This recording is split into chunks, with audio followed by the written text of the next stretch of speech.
Hello everybody, and welcome to the brand new episode of Yu-Gi-Oh! Master Era. This is going to be a brand new beginning. Not like we're starting back from episode 1, but just a new beginning for a brand new series of characters. Everybody you see today will be new in some way, and I'm very excited to introduce them all.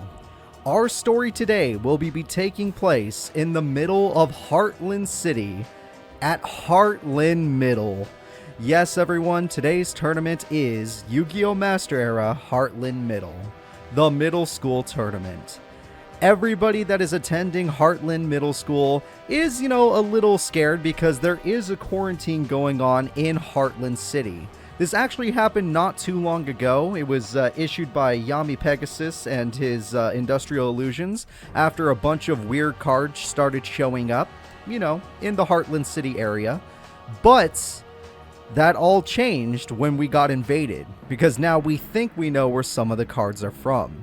The place is still under quarantine, and many of the kids are using these cards. These cards still work in Dual Disk, even though Industrial Illusions did not create the cards. And now, we're going to see how they do in today's tournament. Because now that these things are getting more normalized, these cards are becoming more standard issue, Industrial Illusions is starting to replicate them. And they're going to be giving away a gift to the top student of the school that wins the tournament today. A brand new rare card, released by Industrial Illusions. Without further ado, I'd like to get into the Heartland Middle School Tournament. I hope you guys are all excited. I hope you guys are all ready. Let's get into our character roundup. The first character we are going to be talking about is Yuma Tsukumo! Yuma and his friends have been under quarantine in Heartland City ever since a bunch of new cards were discovered in the city. Yuma himself was a pretty average duelist till he got his hands on these cards. And now with the power of these cards, he is going to put these cards to good use. He's going to try and take everybody down. He's pretty excited, a very happy student, a very nice student.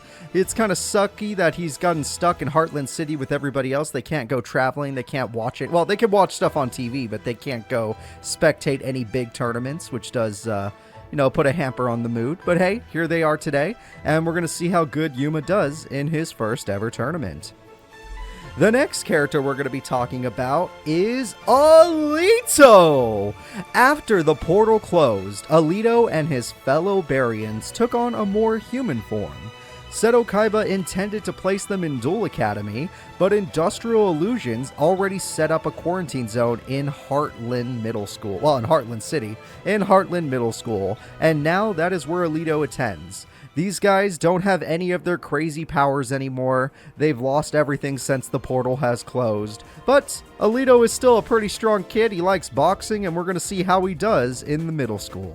He's got a lot to learn about Earth, and he's got a lot to learn about how we duel. Because even though he has faced quite a few Earthlings, he's beat most of them. So hopefully somebody can stop him today.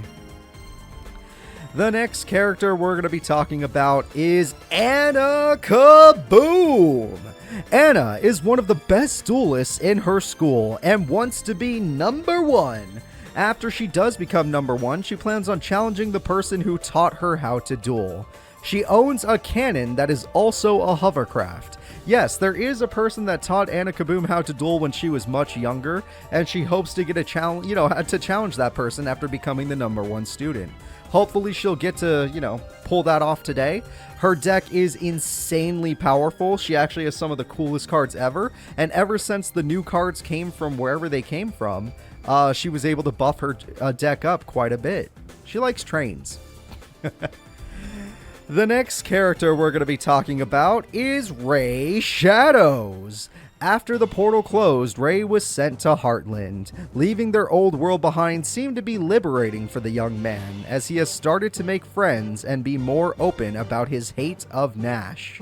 Apparently, Ray Shadows is not a big fan of Nash, but was willing to work with Nash during the bad times. The reason they came over here was because something on the other side of the portal was destroying the Barian world.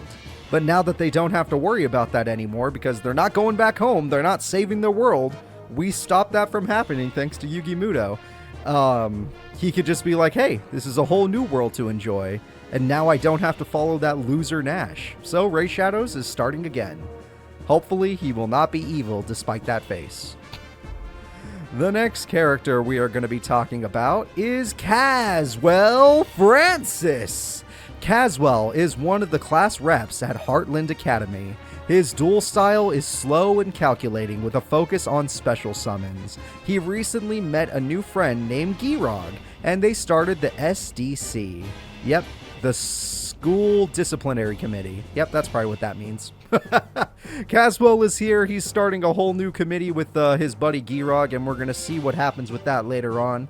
Let's just hope that he does well in today's tournament and earns himself a new card. He has to prove that he's the best since he is the school's or his class's class rep. The next character we're going to be talking about is Art Stanley. I misspelled it, but whatever.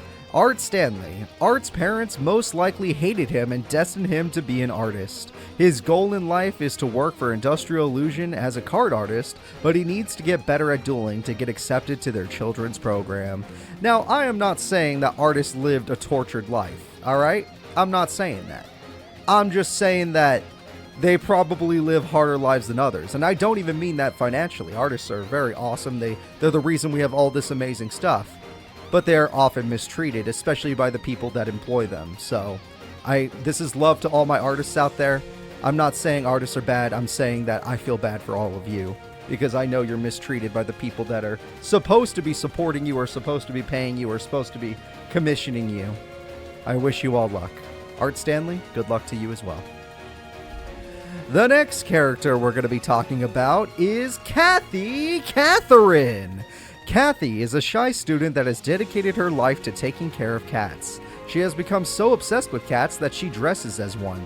Kathy seems to have a special ability where she can actually talk to cats, and they do seem to listen as if she's commanding them. I don't know what this is all about, but apparently she does have some potential to control cats. That's pretty impressive. Sadly, her cards from the anime do not exist in this game. They do exist in Tag Force, but they don't exist here. So we're going to have to make do with what cat cards we can find. The next character we're going to be talking about is Mr. K. Mr. K is a teacher at Heartland Academy. Heartland City being put under a quarantine upset him enough to hack into Heartland's power grid. Now he is trying to send an SOS to his girlfriend outside of Heartland City. Mr. K, everybody, is part of a special group of people, the anti-quarantine people. And apparently, one of the ways he is fighting back against the quarantine is by hacking the power grid. And by doing so, he was able to get a signal out. A signal to somebody that he calls his girlfriend, but we'll see who that is. Maybe. Maybe never, but hopefully we do. The next character we're going to be talking about is Bronk Stone. Bronk is a kind-hearted student with a pretty decent dueling record. He likes dueling his friends and believes that one day he will be able to defeat some of the new kids that entered Heartland Middle School.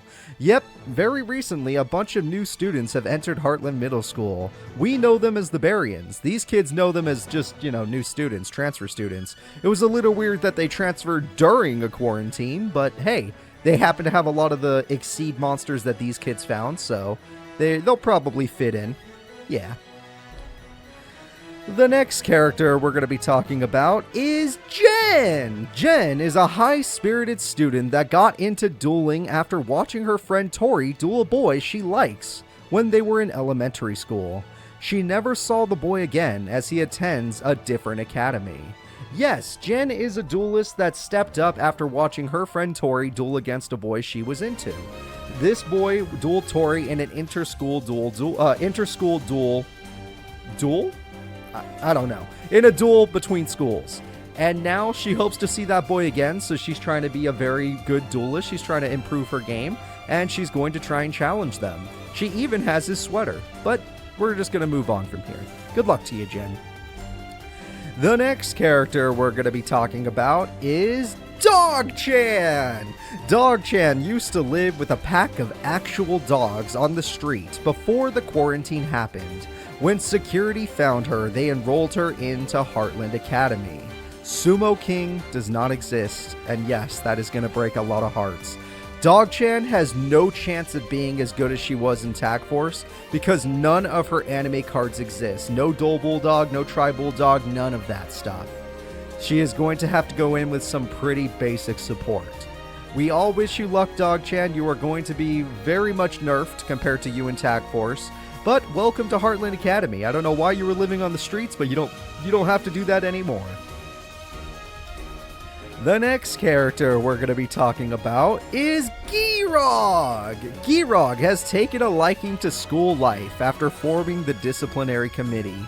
He walks around the school as an enforcer and likes to brag that he is the strongest student in school, which he's probably right about since he's built bigger than any teacher. This kid is buff as hell, and he runs a pretty powerful deck, so we'll see how he does in today's tournament. The next character we're going to be talking about is Summer! Summer, Jen, and Tori are good friends that like to hang out. Summer liked watching duels, but never really dueled herself. She started dueling as soon as her friend Jen picked it up, and has a knack for it. Yeah. Once her friends, Tori already was a duelist, but once Jen started dueling, Summer was like, you know what, if everyone's going to do it, I want to join in with my friends, I'll try to duel. And she's actually not that bad, so we'll see how she does in today's tournament. The next character we're going to be talking about is Dumon. Dumon has adjusted the best to human life. He is the fastest learner of the Barians and has taken a liking to governing through the student council. Every so often, he and Nash meet up to talk.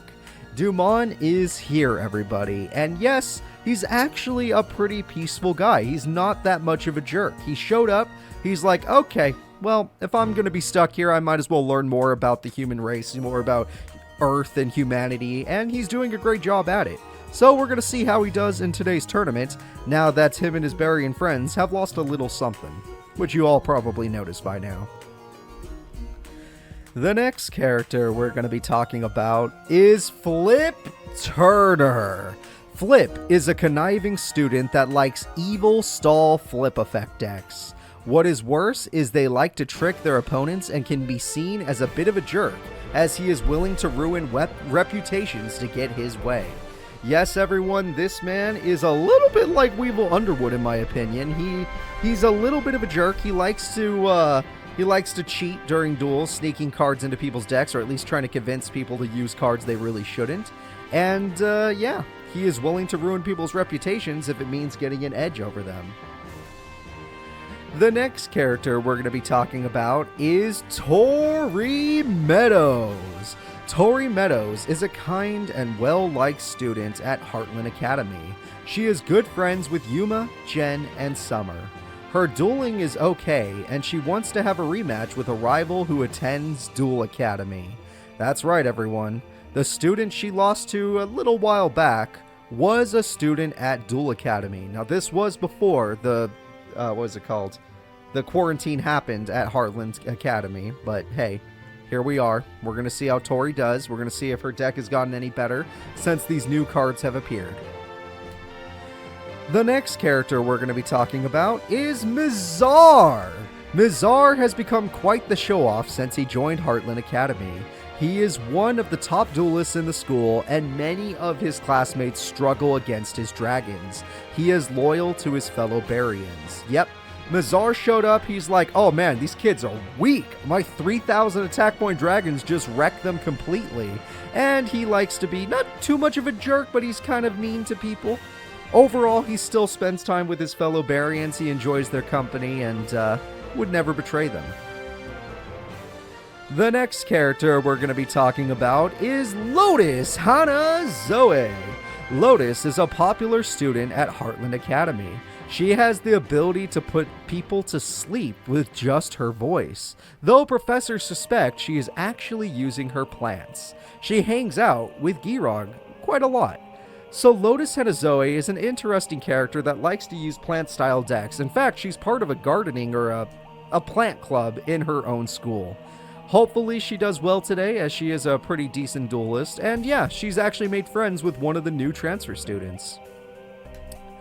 The next character we're going to be talking about is Scarlet Starling. Scarlet is a dueling idol from Heartland City. She normally misses class for work, but she has been forced to only perform locally due to the quarantine. People like her shows, but she duels well, and she is a very dangerous opponent. Scarlet Starling is known as a idol. She likes to go on stage and have shows with everybody, and then during the show, she likes to duel some of her fans. She is a very good duelist and can be, pretty convincing. You gotta be scared when you're dueling someone like her. You gotta be playing at your absolute best. But now that she can't really travel as much, she can't really tour as much, she is forced to stay at school. She cannot be schooled on the road. She's gonna be schooled at Heartland Middle. So until the quarantine's over, she is here, and we're gonna see how she does in today's tournament. The next character we are going to be talking about is Leon von Schroeder. Leon used to be home tutored with the best teachers. That changed when his parents believed he was distracting his older brother. He still talks to his brother over the phone, but his parents never call. Leon is a little bit of a lonely kid. I feel kind of bad for him. He is a rich kid though, so I don't feel that bad. It's like feeling bad for Bruce Wayne. Oh, Leon von Schroeder. We're going to see how well you do today. He likes his fairy tale deck. His fairy tale deck is quite well, actually, fairy tale might be a different thing now. Grimm's fairy tale deck. We're going to see how Leon does. I'm excited to see how he performs, and I hope that he does well since he has his actual cards in this game. Unlike Tag Force, he'll be using his actual deck. The next character we're going to be talking about is Rio Castle. Marin decided to change her name after being relocated to the quarantine zone. She has been feeling weak since the portal closed, and she could have sworn the being that destroyed their home would cross over. Yeah, Rio Castle is actually seen in the hospital more often than she's seen at school, but today is one of her better days. For some reason, cutting off her homeworld did make her a little bit sick, and now she's weaker than she normally is. She does have the power to sense beings. I want you to remember that. This was mentioned a long time ago. So she knew the being beyond the portal was getting close to crossing to Earth, but they failed. Rio and her compatriots failed to get everyone to join them into going to the other side of the portal and attacking this being. So she assumed that either the portal would close or the being would cross over.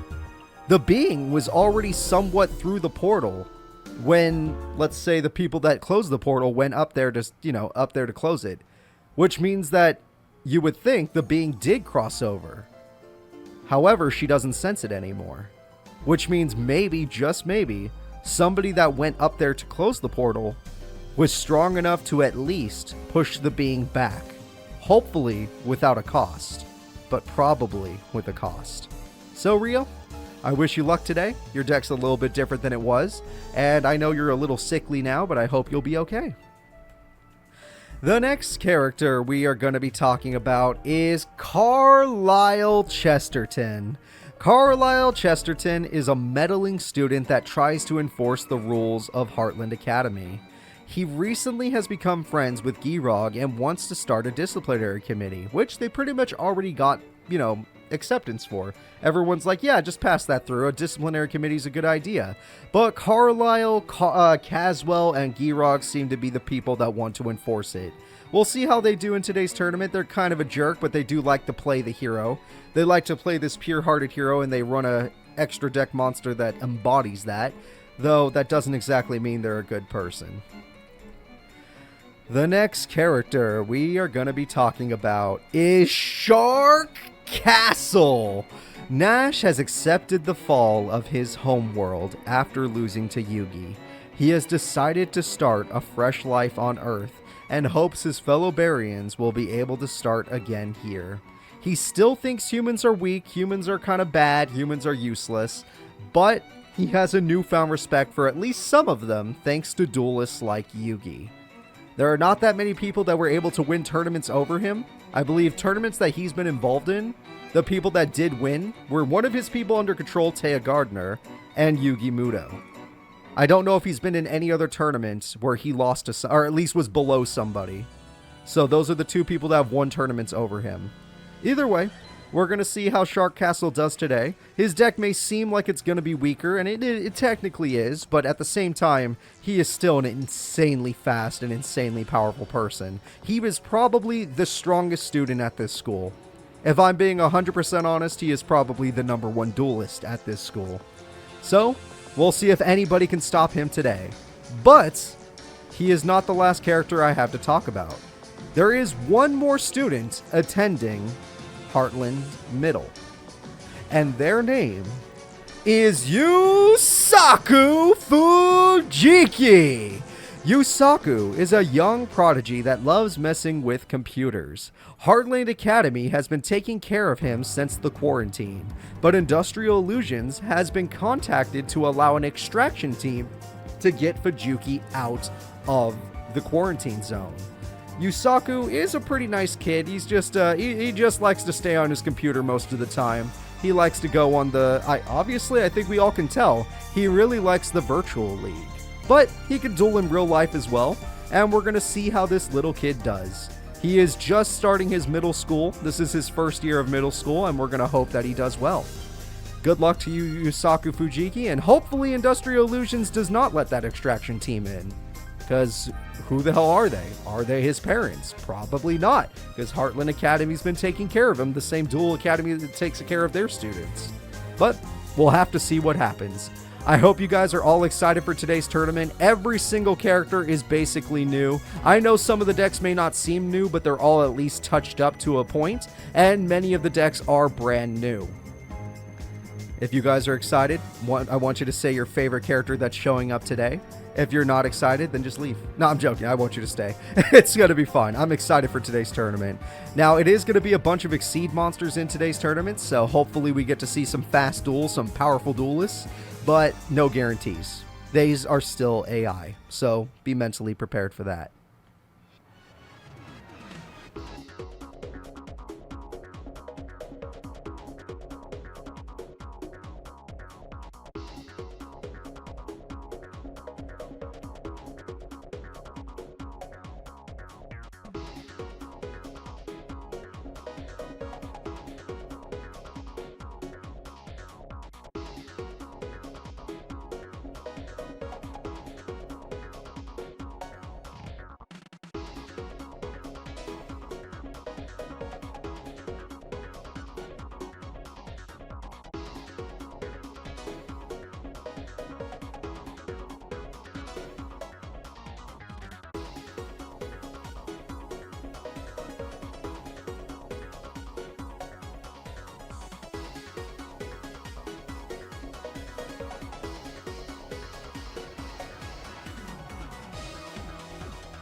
Hello everybody, and welcome to today's tournament of Yu-Gi-Oh! Master Era Heartland Academy, or you can call it Heartland Middle, either way it works. I hope you guys are all excited for today. I hope you guys are in the mood to watch some Zexal-style duels with tons of Exceed monsters we have never seen before in Master Era.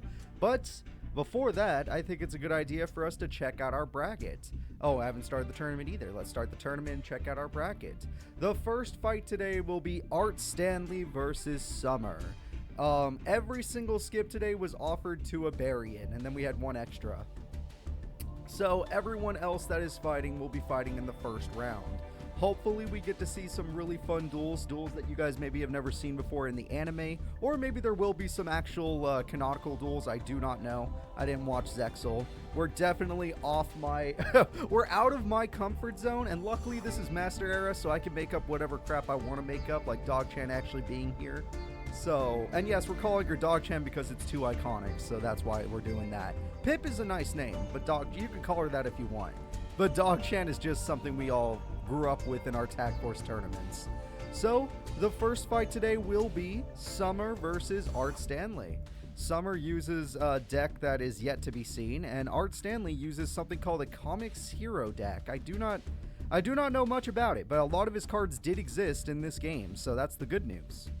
One less thing to worry about. A lot of his cards do exist. So I'm going to set up their faces. You guys can see their faces already. And then we are going to start the first fight. Art Stanley and Summer. Thank you guys so much for all the subs and following me before the tournament even started. I really do appreciate that. It does feel like a new beginning, but let's see what happens. Summer is here, and I am ready to start the tournament. Let's get it going. Again, Skyrus, thank you so much for gifting out subs. Thank you everybody who did sub as well during the pre-stream. I know that, yeah, I'm going to miss some of the names just because I'm usually in the bathroom or something. Tito, thank you so much. I really appreciate that. Let's go back up in our bracket and let's start the fight. Art Stanley will be first. Let's see if Art Stanley or Summer will win. Here we go. First fight begin. So, looking at this fight, we are thinking about, since they're both new decks, I don't really have any guesses anywhere. We're just going to see how the decks work. Right now, we are looking at Summer's side, and Summer uses a pretty interesting deck. It may not make sense at first, but she has some combos that require 2 or 3 cards. And then we also have Art Stanley, which I don't know what his combos are either. I'm blind. I am not used to being completely blind. This is going to be a tough one, folks. This is going to be a tough one. The attack goes through, and that is going to throw a monster away. And then another attack goes through. That is perfect. Perfect. Well, if that's the case, then there's nothing to worry about, Bernard. We have nothing to worry about, because obviously this is Master Duel, and that would never apply. You're just going off their pictures? That's how you're gonna vibe pick? Like, oh, I like this person's picture more. You're the one I'm gonna vote for. That makes sense. That is completely fine. Alright, let's see. What has he got? He got his boss monster already. King Arthur is on the field, and that's going to be extremely difficult. We got to be careful here. Hopefully somebody can stop King Arthur.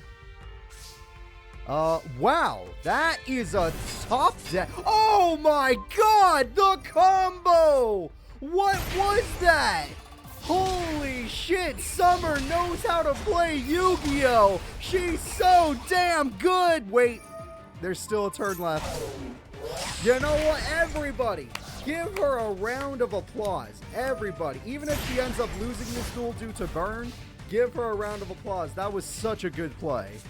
Yeah, you gotta admit, that was hype. That was great. And there goes the problem. Yep, see? Well, actually, you don't want that. If she could survive... Oh, okay. So, yeah, you did the burn effect. Never mind. It's literally you will die first. Summer will die first, and she can't beat it. Summer is going to lose. All he has to do is play a card to use Volcanic Queen's effect. That was insanely close. He plays a card, the burn goes through. What a great first duel. That was so good. Holy shit, I loved it. That was awesome. Alright, Art Stanley takes the first duel. Summer is great and Art Stanley is also great. Both great duelists. I can't wait to see more from them. Alright. Let's see what else they got. So she's got a pretty similar start, so you could probably make the same plays, which is completely fine. Happy to have you here, Daniel. I hope you have fun. I know it's late for you in Germany, but, you know, stick around. You might have a good time. Unless it's past your bedtime, then go to bed. We all got to work, you know? Unless you're in school, because some people are in college. All right, well, we're going to go ahead and do some damage, and that is beautiful. Love it. Absolutely love it. Good start from Summer. She needs to make sure he never gets 2 monsters, because his Exceed... Oh, shit! His Exceed monster is damn good. This is going to be rough to deal with. All right. The attack will come through. That's a shame. It's going to hurt. It's past my bedtime. Getting old sucks. You'd be surprised. All right. What are you going to use? Oh, no way. Okay. She's going to use this to special summon, I believe. She special summons into her boss. It's boss versus boss monster. Everyone say hello to Zoroa. Zoroa is here. It's Synchro versus Exceed, but Comics Knight actually has a perfect effect to counter Zoroa. So you cannot attack it, but Comics Knight can attack you. Not only will Comics Knight survive the fight, but it gains 500 attack permanently, and it does 500 burn. So Zoroa will only survive 1 more turn. You need to think of something. You don't have Volcanic Queen this time. Zoroa is unwilling to attack. It is scared. Somebody help it. Summer is having a little trouble here. She's had a great duel, but this thing can now be killed. Now that it has no attachments, you can kill it by battle. But it has 3,400 attack now, so good freaking luck. And I think we're going to have to end it off there. Elemental Absorber does not work. She did not draw her full combo. Obviously, she wouldn't run that trap card unless she actually had a different card, which she does run in her deck. She just never drew it, and it wouldn't have mattered because he had Harvest. So if he plays 1 more monster, I'm pretty sure it's over. All right. Summer, great first duel. I'm sad that you're getting knocked out this early because your deck is definitely interesting. And it shows that it does have some combo plays, but wasn't good enough to beat Mr. Comic Man. Mr. Comic Man is damn good. This guy is damn good. So we're going to have to move on in our tournament. Good job, Art Stanley. Art Stanley did great. Summer did good. Art Stanley did great. So let's go ahead. Let's get back to our bracket. And let's also get rid of the characters' faces. And let's see who's up next. The characters that are up next are Lotus, Hana, Zoe. I probably mispronounced that name, and I'm sorry if I did. Lotus, Hana, Zoe, and Yuma Tsukumo. We're very close to 100K. We are 200 subs away from 100K on YouTube. But thank you anyway. I appreciate it. Yes. Aika is the Japanese name, I believe. Yes. Yuma Tsukumo. Lotus Hanazoe. Let's do this. So I'm looking for their faces as we speak. Yuma is over here. And Lotus is somewhere. I just can't find her. There she is. Alright, both characters are ready to duel. He starts with Gagaga Magician, a very bad start in my opinion. Not a smart play. And her play is to summon this powerful monster. That is completely fine. And now she just has to reveal a plant card and she gets to stay on the field. So his next play will be to summon a Gagaga Girl, which gets, or is that, no, it's Gagaga Child, which gets Gagaga Bolt, and then they summon Gagaga Magician. Which I don't know if that's even a good play. Not if it's in defense mode. Alright, well, hold up. No, they have a play. And Gagaga Bolt will activate, destroying the opponent's monster. And we have ourselves an Exceed summon. And it looks like he wants the Big Eye. Big Eye is on the field for 2,600 damage. Rank 7. Okay, that's pretty scary. Alright, Big Eye is on the field and Yuma's looking real good. It's going to be hard to stall if he could just devour. Oh, he's got Kage, Tokage, Gagaga Bolt for Gagaga Mancer, exceeds Shokan. And the exceed summon is going to be Ga Samurai. Alright, the Samurai can now attack twice, and it has gained attack points, and that's the end of the goddamn duel. Yuma Tsukumo is taking game number 1. Alright, that's gonna be a game right there. That's game 1. Now let's go ahead and get into game number 2. Hopefully Lotus will actually draw her spells and traps. Her deck is completely based around them, and she drew none of them. So maybe you'll, yeah, you got the wrong impression of her. There they are. There are the exact cards her deck needs to do stuff. Alright, we got this. We have ourselves a set. It's probably the card he just searched, funny enough. And we got Lone Fire Blossom. However, the strong card she chooses to summon is Lone Fire Blossom. However, the strong card she chooses to summon is Lone Fire Blossom. However, the strong card she chooses to summon is the same monster from earlier. And it cannot defeat Gagaga Gardener, which means he has a chance at summoning his stuff. And she can make sure her monster stays as well. Alright, Gagaga Bolt is going to destroy the monster card, which does start building up the world tree. Gagaga Bolt is going to destroy the Wall of Thorns! Gagaga Bolt! He started with 3 Gagaga Bolts! Somebody call a judge! This man is cheating! Yuma Tsukumo is going in with double the damage. That is 3,800 damage on Gagaga Samurai. Gagaga bullshit is right. Alright, now, ooh, terrible top deck there. Terrible top deck. She's already lost a lot, but you know what? She's still in the duel. Her hand was a good start, it just, he popped it all because of a triple Gagaga. It was crazy that he even had all of that. Alright, Gagaga is going to use its effect probably to let itself attack twice, and it will. She is not strong enough to destroy the card, so this is not going to end the duel. He could have ended the duel if he had just attacked with Gagaga Gardener, but he did not know. Alright, this is your last turn, Lotus. Lotus, you really didn't get to use any of your deck today because your opponent just popped everything, which was super unfair. Your attack comes through, apparently that card has another effect, and it saved the monster for some reason. I don't know if that was a good idea, if I have to be honest with you. Alright, yeah, I was going to say, I don't know if that works out. You should not have saved the monster. That made no sense. So now she has time to play more cards. Granted, her Exceed monster is much more difficult to summon. It requires 3 level 3s, which she does have combos to make it happen, but she hasn't really drawn any of them. Oh, hi there, Child. Oh, is that Child? I don't know what these cards are. That's Child. Gagaga Child. Hello there. And that's Gagaga Cowboy! He's sniping a victory! Alright, Gagaga Cowboy goes in for the bullets and wins the duel. That's how you do it, guys. Gagaga for game. Or Cowboy for game. Alright, Yuma will be moving forward in the tournament. Let's go ahead and let's see who's up next.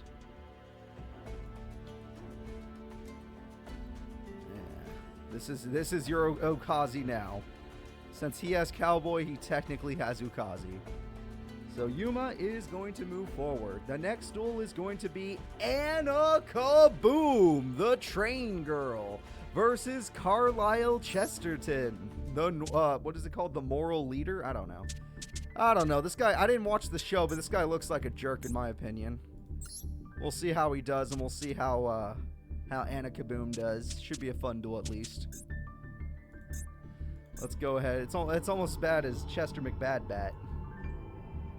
Alright, Carlisle Chesterton. Let's go take a look at you. And then Anna Kaboom, we'll take a look at you as well. There they are. Everyone is ready. Trains versus whatever Carlisle's deck is. Harpies is an insanely good start. We're going to see how much it destroys. Harpies hits Call the Haunted and TT, good hits. But it is a trade-off. They have the same attack points right now. And now there are just 2 monsters, so you might as well go for the crash. And that's not going to work unless you want to crash again. Geico has just got too much power. However, that monster dying does let her search Night Express Knight, which is a super good card, especially if she gets her field spell. You know what? We're counting that. He drew all 3. He drew all 3. That was extremely quick. And now we got a Monarch card, but Signal Red says no. And now you're going to have to destroy Signal Red. Yep, that happened again very quickly. Oh, no way! That's 2 monsters going in for 1,000. You got to respect it. The damage is good. You have to respect the damage on that one. We're just going to have ourselves a trap. Now he at least has some tributes if he needs them. Well, no, he won't need them. Not if he has this. Anna Kaboom's in a slight bit of trouble right now. Geico is going to banish all of her cards, so she won't have anything to revive. And now with 2,000 more damage, that's rough. Oh, nope, we're just going to play defense. Nope, she gets to keep her life points. Never mind. Never mind. Pot of Greed comes through. And that is good. Night Express Knight is going to summon the Ruffian Railcar at level 10 that does 500 burn. Here comes the monster. Her boss monster is now on the field. Super Dreadnought Rail Cannon. Super Dreadnought does 2,000 burn, one of the best effects in the game. And Ruffian Railcar gets her another Night Express Knight, which means she can bring out another Gustav. In fact, if she wants, she can win passively through burn. Now that card is only in her deck to weaken opponents, don't worry. But we're going to see if it matters. Not if he just keeps going for burn. Train Schedule is something I don't remember. It's a special summoning card.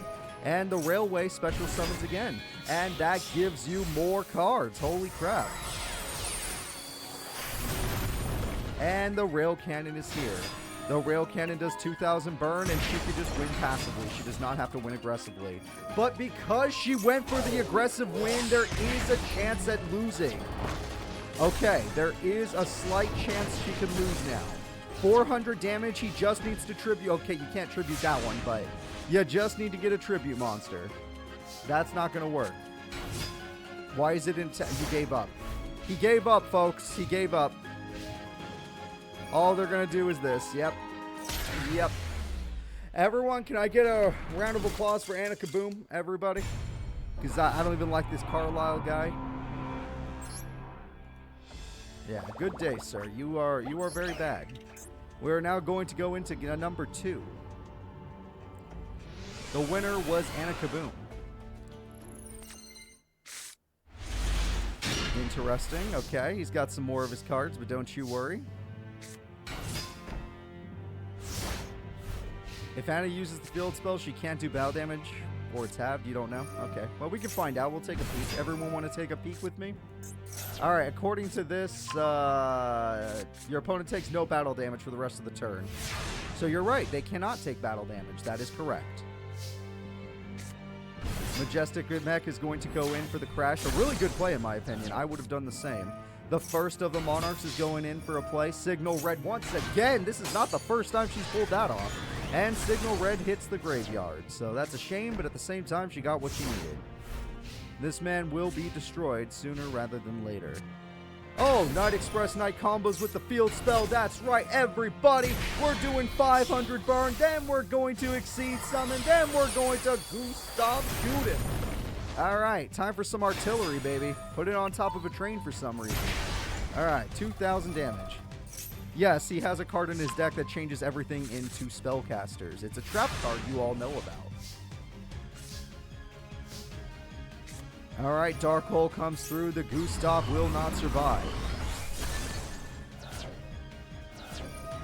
All right, and son of a bitch, that did not work. 2,400 damage will work, but your monster dies for it. But you do have a top deck. Okay, look at that. She's in trouble. That Dark Hole has changed everything. She's now losing in life points even after doing 2,000 burn, and she has to make up her field. So does she have another level 10? Pot of Greed can fix that. Hold up. Pot of Greed will fix that. We got a new level 10, and we're actually just going to destroy the opponent's monster without becoming Gustav until main phase 2. And then in main phase 2, we are going to shoot off another 2K. Alright, 2k is quite good. It's not enough to end the destruction. Why do you have so many attack points? I didn't pay enough attention. Someone explain. Why does that thing have 3,800 attack and why am I scared?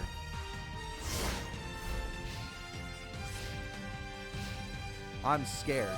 It's one of the materials? Okay, one of the materials says so, probably. I don't know. All that matters is the duel is over, and Anna Kaboom. Hold up. And Anna Kaboom will be moving forward. All right.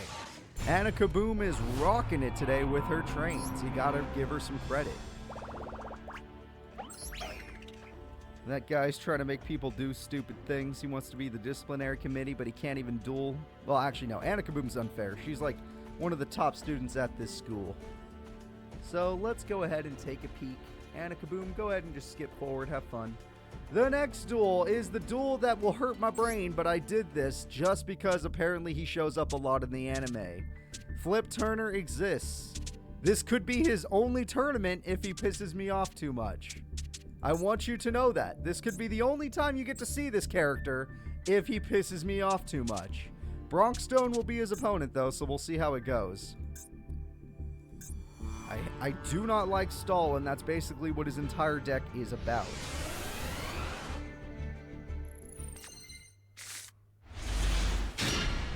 Flip Turner is ready. Bronxstone is ready. No, I love the idea of Ghost Tricks. Visually, they're awesome. And you know what? If I had more time each day, it would be fine. You know, to watch the duelist. Why did he say no? I'm a little confused. Also, the opponent is already going to exceed summon 2 Gear-Gianos. And the 2 Gear-Gianos create Gear-Gigant X, a card he uses to help search out his better cards. Yeah, that's why I'm asking. Why did Flip just pass his turn? I did a test duel with this deck. He plays Ghost Tricks. Does all of the Ghost Tricks? No. He plays them all. I've seen him play the cards in his hand. So he's doing this for a reason, I assume. Alright, that's a lot of damage, by the way. That is insane damage. But Ghost Tricks are busted. They're all hand traps or something? Okay. Well, Gear-Gia Attacker is going to use its effect to get out Gear-Gia. Gear-Gia is going to use its effect to special summon Gear-Gia. And we are going to exceed summon. Amazing play from Bronk. Yeah, Bronk almost did an OTK. And he's got a brand new Gear-Gigant X with all the Gear-Giano cards inside. And he gets to search for a card. He got himself Gear-Gia Anchor. He loves this stuff. And then they're going to die because limit removal. Makes sense. And he brings back a card. Not bad. Not bad. Alright, Ghost Rick something, and that brings back a monster. That card is going to exceed summon. 2 level 1 monsters will create Ghost Rick Dullahan. And Dullahan has a friend, and Dullahan is going to use its effect to weaken an opponent, and then it evolves to its next form, Ghost Rick Angel of Mischief, his boss monster. And now he's got his trap card, and Ghost Rick Dullahan's effect will give him back his spell card. Alright, the boss monster has been obtained. I have no clue why he's not using the field spell. He could not know how to use. That's possible. We have that one girl, what's her name, that doesn't know how to use her field spell for trap tricks. So it is possible that they don't know how to use Parade. I do not know. Alright, attack comes through. Very nice. Damage is good. It has its own flip effect thing. I think the Ghost Tricks actually prefer that, but sure. MST is a nice card for sometimes. Let's see what you do. You're eating more cards. You hunger. Nope, you're getting rid of attachments because you want trap cards. Interesting. And now we're going to play Ghost Rick Shot. By doing so, we bring back another monster, but the levels are incorrect. And by getting rid of Ghost Rick Shot, we are going to reattach a card to this card. The attack goes through. Gear Attacker, or whatever that was called, is destroyed. And now we have 2,000 direct damage, and Bronxstone is in trouble. Bronk, you need to do something. These guys are going to flip themselves face down where they're nice and safe. And there's 2 back row. I think a trap hole would be nice, but other than that, or not a trap hole, a dark hole. But other than that, you might be in a little bit of trouble here. Oh, you got 2 cards banished face down from the top of your deck. A trap card activates, and that special summons Dullahan, and I don't think that's Yeti. Okay. Once per turn, you change this. Why does it have the same effect as the Ghost Tricks? I do not know why. It's so weird. Oh, I like Jack Frost at least. And that card's going to get its effect off. It devours another card. It's probably going to throw away another attachment in order to search more. There's the parade that they, for some reason, don't know how to play. And the attacks are going to start coming through. And it looks like Flip Turner is damn good.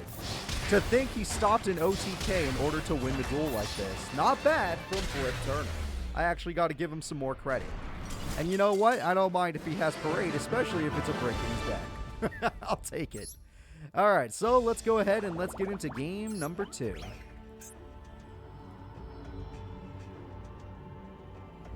I need some water.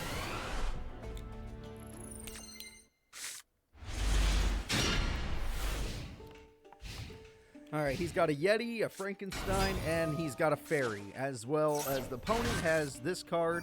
Premature Burial combos into it. Are we going for Gear Gigant X on the first turn? Like, what are we doing here? No, we're doing this twice, and this card, because you've done this, you get to summon it again. Damn! Interesting play from Bronx Stone. I guess so. How did you decide on ratios for Flip's monsters? What do you mean? He just has all of his monsters. Every single one of them is in that deck. I don't know about ratios. I don't like Flip. I didn't give him a lot of thought. Ghost Tricks are just so good that you don't have to put thought into it to win. Alright, Gear Gigant X, you're going to go ahead and throw away something away. And there we go. There would be too many to do 2 of each. Some of them might have 2, but I don't know. It's not that, but there's too many of these Ghost Trick cards. Oh my god, that's so many monsters!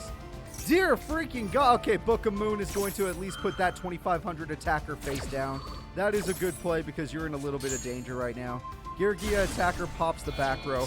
We got ourselves an EXYZ summon. Here we go. It's time for Gear Gigant X. And now we're going to use its effect, and we're going to go ahead and get it to get Geargia Anchor, I guess. Then we're going to use Iron Call to special summon the monster, even though that was a misplay. Yeah, that was a huge misplay. That made no sense. Yeti's effect says that it cannot be destroyed, and you've messed up horribly because AI is too dumb to attack with bigger monsters.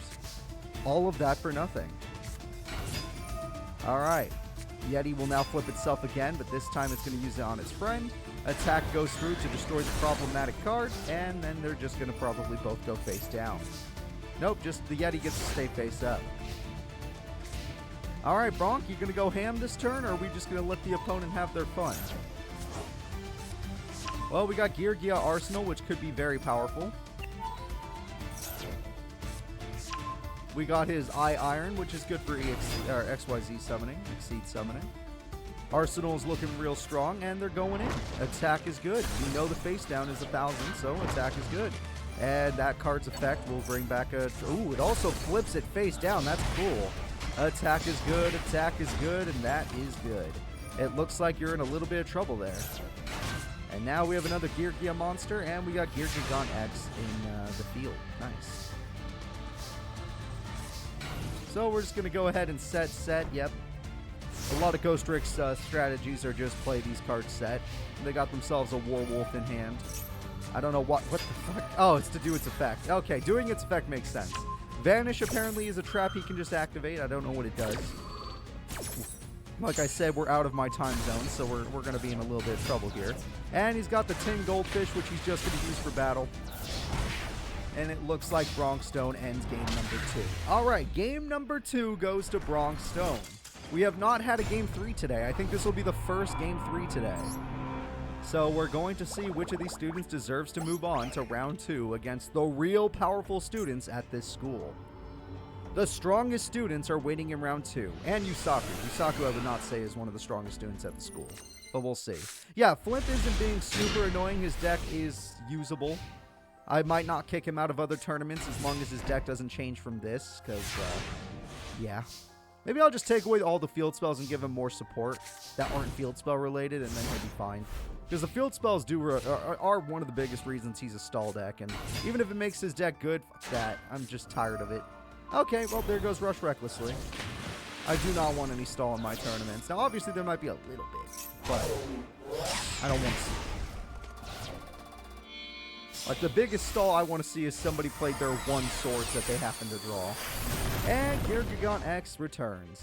With this card, we're going to have plenty of monsters now. There we go. Call of the Haunted comes through. Call of the Haunted gets Geargia Attacker, and it's going to stay in attack mode.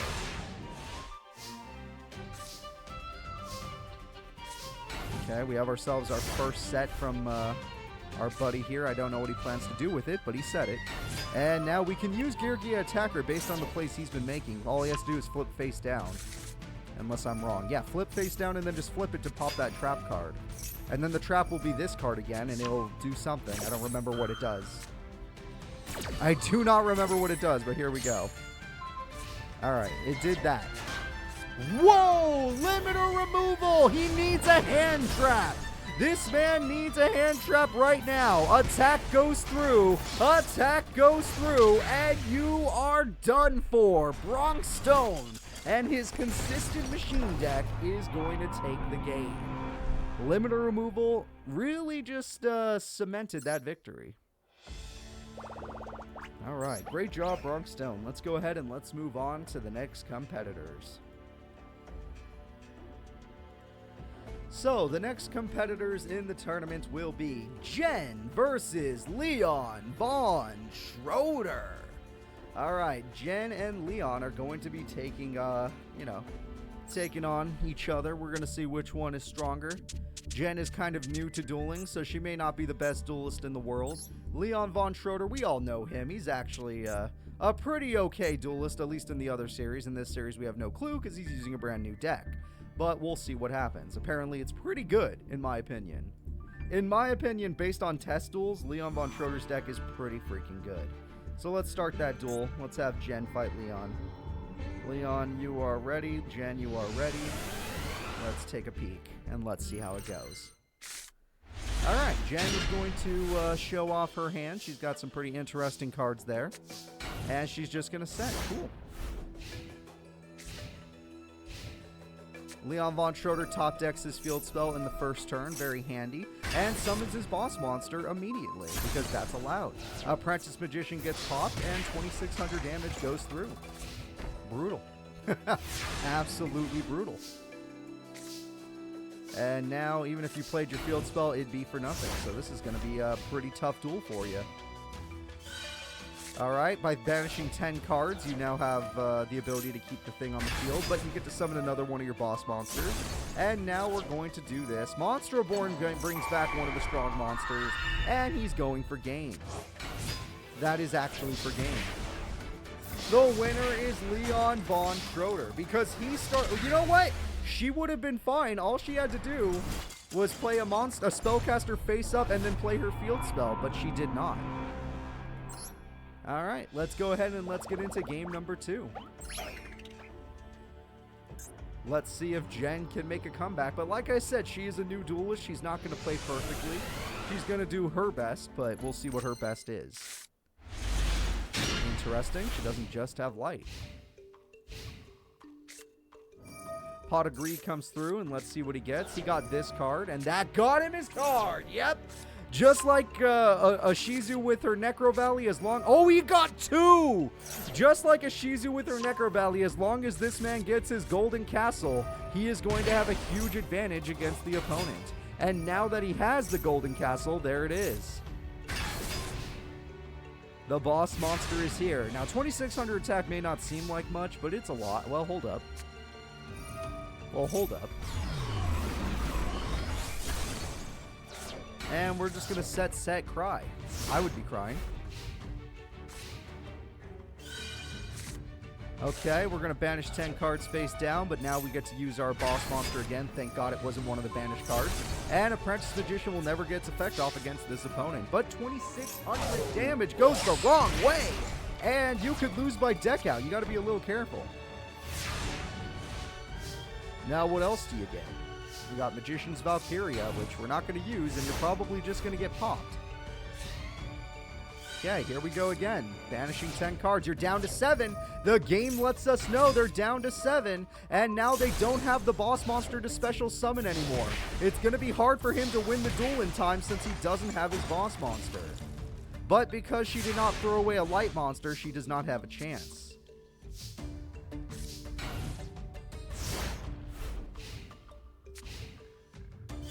And there it goes. You cannot banish 10, therefore you cannot use that effect anymore. However, he already has his boss monster, so maybe he doesn't care if he can't banish anymore. Also, she gains 400 attack if she beat a monster by battle. Okay, let's see right here. We are not going to summon Chaos Sorcerer, which means you're probably going to do it on main phase 2. Okay, and we're going to use its banishing effect on the boss. That's a lot of banished cards. This man has so many banished cards. A DD Dynamite would be devastated. But obviously, that's not going to happen. Alright, and another Golden Castle. You get to use it one last time. And it's to use the Iron Cage and to use the Princess freaking... What are those called? Are those the Glass Slippers? It's the Glass Slippers! Alright, if this girl could just survive for 4 turns, she stands a chance, but I don't think she can. She's in so much trouble. And she's scared. Oh no, folks. Alright, well, there goes Chaos Sorcerer, there goes Golden Castle, there goes everybody's been stolen. They're on the wrong side of the field. The game-winning attack is coming through. Skull Lair will activate, getting rid of 3 monsters. The fuck did you just do? She didn't have enough. She needed Chaos Sorcerer in the grave, but he stole it. If Chaos Sorcerer was still in the grave, she would have had just enough monsters to stop that. But she did not. The winner is Leon Von Schroeder. Good job, Leon. Good job. But that was just a good start for him because just like Ishizu, he's only that good when he gets his field spell. And I think Ishizu has even more search than he does. Either way, let's get back to our bracket and let's see who's up next. The next competitors that will be fighting are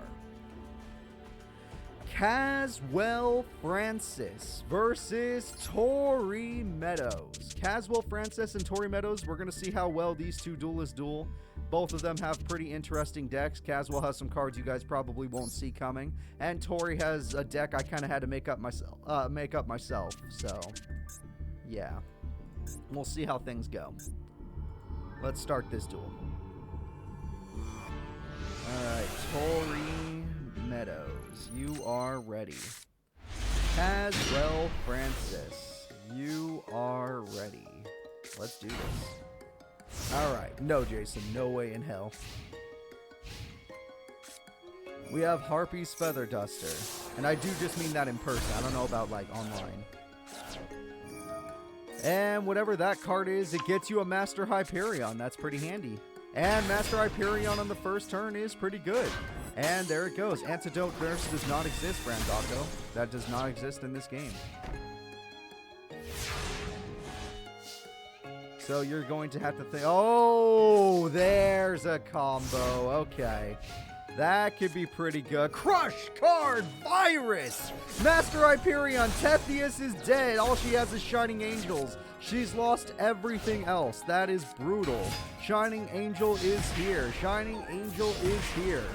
And the damage is beautiful. And she's gonna Exceed Summon. Everyone say hello to her boss, Fairy Cheer Girl. And Fairy Cheer Girl's gonna refill her hand, which she desperately needed. Not bad. Alright, we are just gonna set right there and we're gonna play Patient Game. The Patience game is an important game to play. We're going to draw another card. That was basically a pot of greed by the time it was her turn. Venus was in the grave thanks to the effect. It's being used for Mystical Shine Ball. That's so goddamn good. She's got so many monsters. She's got Fairy Cheer Girl. And she's got Gachi Setsu to buff everyone. Her whole deck is buffing each other. That's all they do is buff, buff, buff. Every single one of her monsters is looking real strong now. Almost enough to end the duel, but Caswell still has a chance. Caswell still has a slight chance. Her life points are too high for that card to make a difference. Alright, well, we have another agent card, and we're going to use it to get Venus, but we don't need Venus because the duel's already over. Well, we do have a level 2 Exceed Summon, and that will be Gunsetsu, which is just being used for its buffing effect. Attack goes through, that did not work. Attack goes through, that almost killed you. 60, oh, it's by original attack, never mind, you're fine. And that is it, everybody. Game number 1 will be going to Tori Meadows. Tori Meadows will take game number 1. Let's get into game 2 and let's see what happens.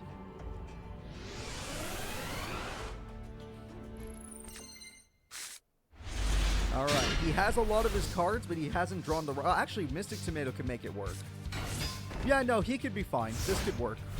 It depends on how he wants to play this, because he does have Super Crash Bugs, so he might go for a different play. She starts Master Hyperion, which is pretty brutal. It seems like a crappy hand, but it could be amazing depending on how the AI plays it. Now it's a little bit weird. I guess they really just didn't have a better card to choose. Still, anything can happen. Master Hyperion is going to destroy gift cards. Well, that strategy's not going to work out anymore. I hope this guy thinks of something else then. Mystic Tomato would be a good choice. No. We are not going to premature burial Mystic Tomato, which is kind of strange. United we stand. Now it's kind of dangerous. And that's 4,300 damage. That looks like the end to me. I honestly think Tori's got this in the bag. Crash Road Bug does not matter. Especially since his hand did not have any of his monsters that he can actually use. Mystic Tomato is a desperation play at this point at best. We know that Master Hyperion can now use its popping effect. It's not looking too good.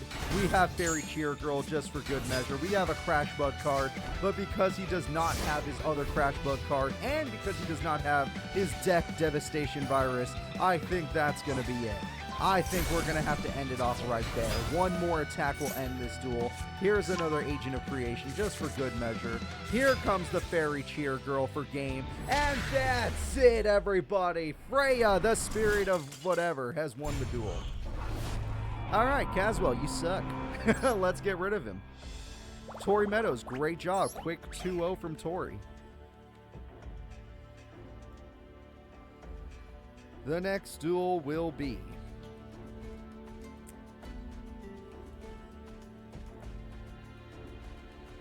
Scarlet Starling. Yep, the dueling idol is here, and Scarlet Starling will be taking on the only professor in today's tournament, Mr. K, the only man who's trying to end the quarantine. Alright, let's see what happens between these two characters. We have a dueling idol who duels as a profession and for fun, and then we have Mr. K, who honestly is more of a computer guy than he is a duelist, but we'll see how it goes. So, Scarlet Starling, let's see how you do. Mr. K's hand is pretty usable in its current form. Yeah, that makes it even more useful. Mr. K is going to summon a couple monsters just for battle. That's not going to work.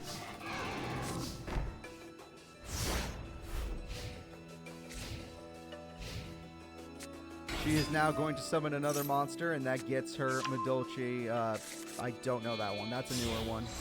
If it's a card I don't recognize, then I do not know. All I know is she already has her boss, Tiramisu. Tiramisu is on the field. That card is going to special summon itself. And with its effect, it special summons a monster. And with its effect, it special summons every goddamn monster known to man. And the Madolches are here in Master Era. They're ready to make their claim. And they've got all of their busted effects. Yep. Busted indeed. Attack goes through. Attack goes through. I told you, she's a professional. She knows what she's doing. She's a dueling idol. Dueling people during her tours just for fun. So how are you going to beat that, Mr. K? What you got? I don't know about that, Mr. K. Mr. K is going to do the Marauding Captain combo with Call of the Haunted, bringing back the lock, and the lock is unnecessary. He summons the boss monster. His boss monster is known as Terabyte with 2,900 defense, and its effect is the ability to eat monsters, but that was not... What the fuck? I'm sorry, what? It has to have a level. It doesn't work on ranked monsters. Got it. It has to have a level, so instead of using the lock, he got destroyed. 2,200 attack goes through, and that is the end of the duel. We are now going into game number 2. Let's see what happens in game 2.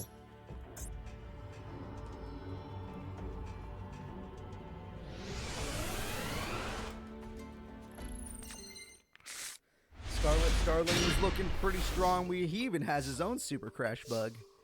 It's almost like him and Caswell are buddies. We're going to go ahead and play some cards. Mr. Tomato is a pretty safe card to play. Yeah, that works. Now let's see what you got. We got a card, and it's going to tribute itself to summon another card, and that card is going to use itself to get that card. And now you can know that the levels are incorrect for an Exceed Summon. Now the levels are still incorrect because we don't run any level 3s. She could, but she doesn't. Mr. Tomato will stall the field for now. And Crash Bug will survive. He actually almost has all the Crash Bug cards. That's pretty crazy. Damn, instead of drawing anything else, he drew Super Crash Bug. That does steal a level 3 monster, and with this effect, that summons all the Crash Bugs, but instead of summoning Super Crash Bug, they have decided to go for Terabyte. And then Dark Hole... What? I'm sorry, what? What was that? You're supposed to be the professor! What the f were you doing, dude? Okay, now you get Super Crash Bug, but you didn't do it yet. Okay, so we have the boss monster. We have the boss monster. Oh, at least Caswell. He already used his Terabyte card. Monster Reborn is going to steal the Terabyte, but it has no attachment, so it was actually a bad steal. Oh, it has 2,900 attack. I take it back. I'm sorry, I do take it back. Alright, now it has 3,000 attack. His boss monster is looking real strong, and yet he did not summon anything else. Okay. Mimic is fine for now. I don't know what that spell card will do, but we have some other cards to look at. Okay, Scarlet Starling can now play for real. She has her field spell, everybody. And now that they have swapped attack and defense, it does not matter because the Crash Bug can't crash against this girl. This girl is about to get rid of 2 cards on the field. Get back in the deck. You don't even get to go to the grave. And then I summon Pudding Cess, and then I play the field spell, and then you get your ass kicked by 5,000.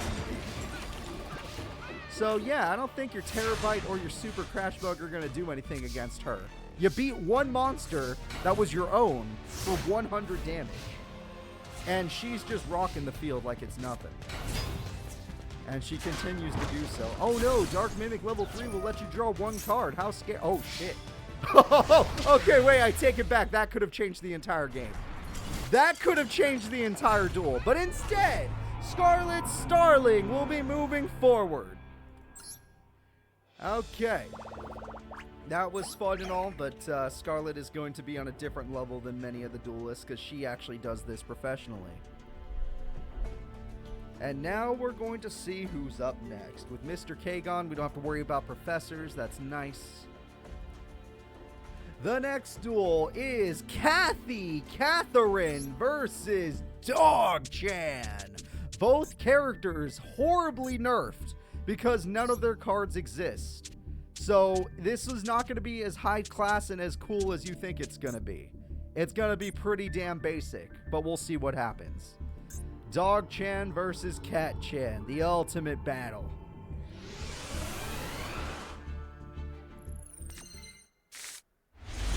Oh, Dog-chan's the first player. Whoops.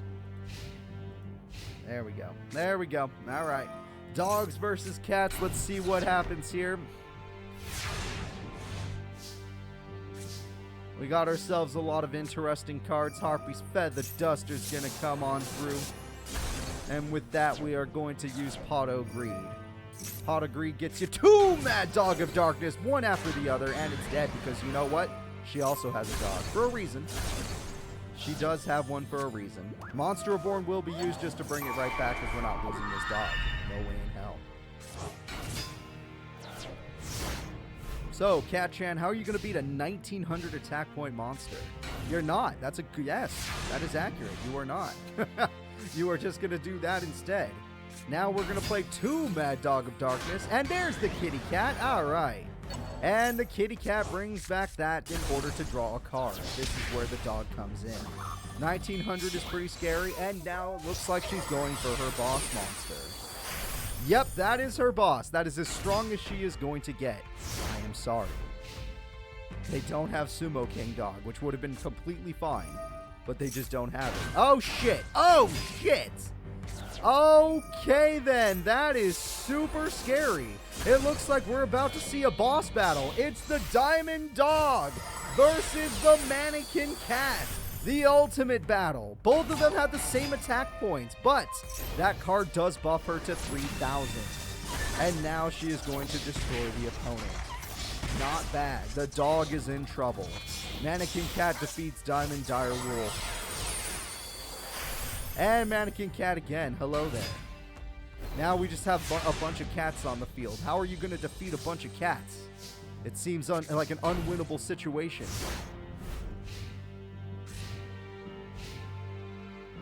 All right, we have an effect. What is the effect? We stole the dog! Oh, no, wait. It gave it to the opponent in order to summon monsters of their own. Okay, I get it now. I was like, why would you give your opponent a monster? Oh, it's so you could summon more monsters. That actually makes a little sense. And the cats are doing great, but that's a lot of deflected damage. She's in a lot of trouble now, but we're just going to Exceed summon for safety. And the Exceed is the last Mannequin Cat. All right. No more Mannequin Cats for this girl. Giant Rat is probably the safest bet you got. Yep, not great. Luckily, you have a 2K defender, so somehow Skulldog Marin is viable. Skulldog Marin is very viable. A dead dog blocks cats, but we're going to do the special summoning effect again. And this time, it is going to be... Oh, shit, the otter can gain attack points. I think. Maybe I'm wrong. Yep. The otter gains attack points in order to make it so the Skulldog doesn't stand a chance. But since only one monster was buffed, Giant Rat is still going to do its job. And the deflected damage has been super good. The deflected damage could decide this duel even. And now she's got Cat Shard! Yeah! Cat Shard! Let's go.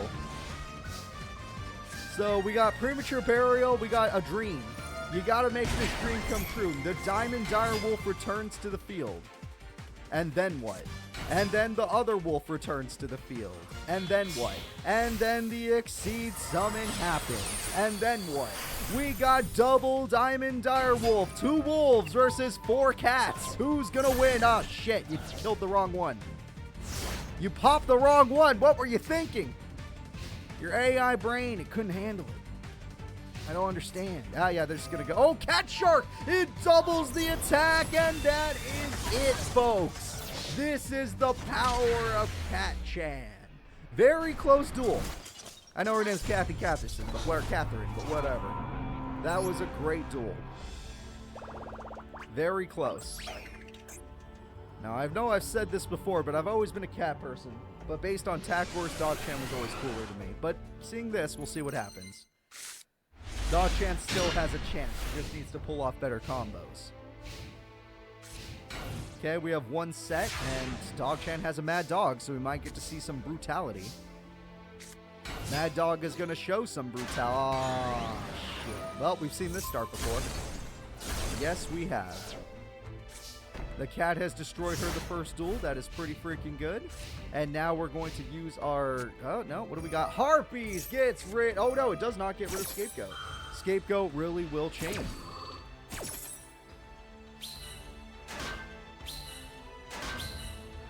Okay. We got 4 beautiful monsters. And we're going to see what they can do against Rescue Cat. Oh, no. The Rescue Cat has brought out 2 other cards. And they are not going to be both used aggressively, which is kind of strange. That even the Lightsworn Cat would have worked. That was just weird.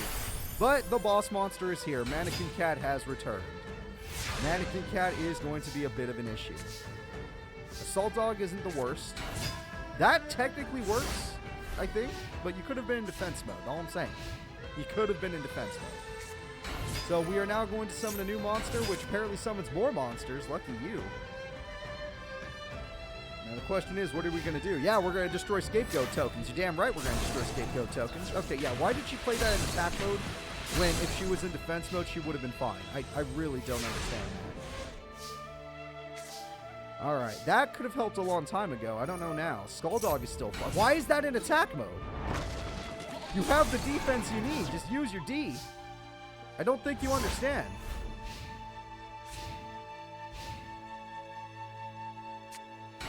Alright, we have another one of these cards, and this card's going to throw away a card in order to Okay. That's it. Whatever it just did, that's what it did. And the attack goes through. Scapegoat will be surviving, and we get rid of the Skull Dog, and every card on the field is done for. Now we are not going to exceed summon. We have Harpy's Dog. We have Ayers Rock Sunrise. That's a game-changing card. Now, the Scapegoats don't count, so it probably won't be a big enough nerf, but it's still good. Ayers Rock Sunrise brings back, I'm surprised it's not Mad Dog. Doesn't matter, because guess what, everybody? It's time for the Daigusto Emerald. Hello there. For the Mad Dog of Darkness. And the Mad Dog is going to combo with Daigusto. That was a much better play. And the Daigusto play gives her a victory there. All you need to do is make sure she doesn't summon her one of those mannequin cats. Shit, she's about to do it. Yep. Yep, you can't beat a mannequin cat with Daigusto or Mad Dog. Mannequin cat's just slightly too strong. Daigusto is dead. You can have it back, though, for some reason. I guess since it has no attachments, there's no threat. Oh, no. This is why you did it. Because you have a popping effect into an Exceed summon. Yes, this is fair. This makes sense. And that is the final Mannequin Cat. That's all of them, I believe. So how are you going to survive this when you have lost everything? Assault Dog's already been used, so you're not going to get the full Assault Dog effect. This seems like game. I think Catherine knows how to play the game. The dog has been summoned, but only to pop. Yep, and there goes Assault Dog. Spiritual Force can only protect you once. Then you're going to die. Your last turn is upon us. Alright, do something. It is your last turn. Huh. Rescue Rabbit. She has Rescue Cat, you have Rescue Rabbit. I almost respect that. That's actually a pretty decent amount of damage. I'll give you that much credit. And then you could try to Exceed Summon, but we all know that you'll only have the same attack points as your opponent, which would create a crash situation. Oh, we're going for multiple monster situation? Is that what we're doing? Because, you know, she could do the same exact thing you're doing. Scald. You know what? Good play. You're probably going to get popped anyway, but good play. That was a nice attempt. That was a nice attempt to try and stop yourself from dying. I can appreciate that. Oh, shit. It only lets you summon that card if they have a plan. And, yep, they're probably going to double their attack points. It's the Cat Shark. Cat Shark is here, everybody. Another Rescue Cat. Oh, no. Oh, no. Is it going to be double Cat Shark? That's unstoppable. There's too many damn cats on the field. That's 4 Exceed monsters. Spiritual Force will not work. Here comes the doubling of attack points to end the duel. That is it, everybody. Cat Chan or Catherine, I don't know. Who cares? Cat won. Cat won. Dog, good try. If you had your real cards, you would have had a better chance of winning, but Kathy doesn't have her real cards either. She just has better support. Better luck next time, Dog Chan. Better luck next time. Alright, guys. We are now done with the baby battles. All the easy fights are done for. I hope you enjoyed them. Let's get into the real duels. Are you guys ready for Shark Castle versus Art Stanley? Art has already shown off that his powerful comic hero card is really good in Master Era, but can it stop the Shark? Let's find out together.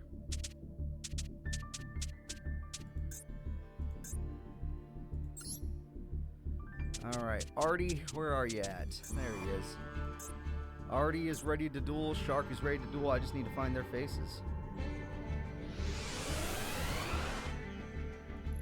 Shark should be on your screen by now. Art Stanley should be on your screen real soon.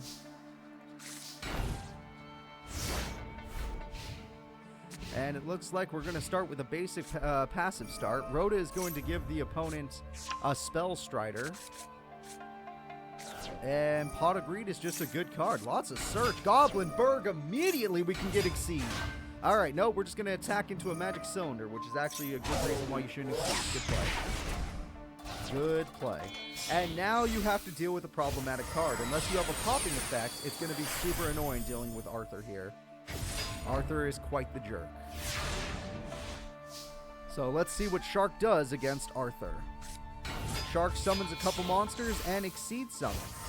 And the Exceed monster shall be Silent Honor Arc, and it hungers for King Arthur and his throne.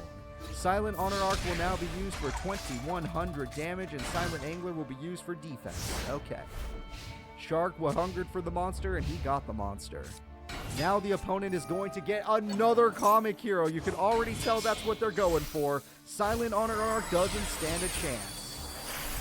Comics hero King Arthur is here and attacks that monster in order for a Torrential Reborn to happen for 500 burn. Alright, that did not work out in Art Stanley's favor. We're in round 2, Art Stanley. This is where the real duelists are hiding. Not to say that Summer was not a real duelist. She gave you a good fight. But, yeah. Good luck to you. And now that we are going to go ahead and get in there, what the f*** is that thing? I'm sorry, I don't know that card and it scares me.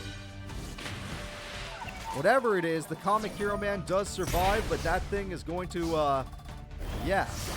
I guess you buffed up your opponent for some reason. Kind of a strange play, but I guess they can't attack you back for some reason. Weird. Weird. We got some creepy stuff going on now. We got shark stickers. Oh boy, it's time to put some stickers in your favorite book, everybody. Let's see what they get. They get Black Ray Lancer, which still has a good effect. And it was enough thanks to this other effect. And there goes your monster. You lost everything. And there goes your rat. You lost everything. Warrior Lady was a good call. Warrior Lady was a very good call.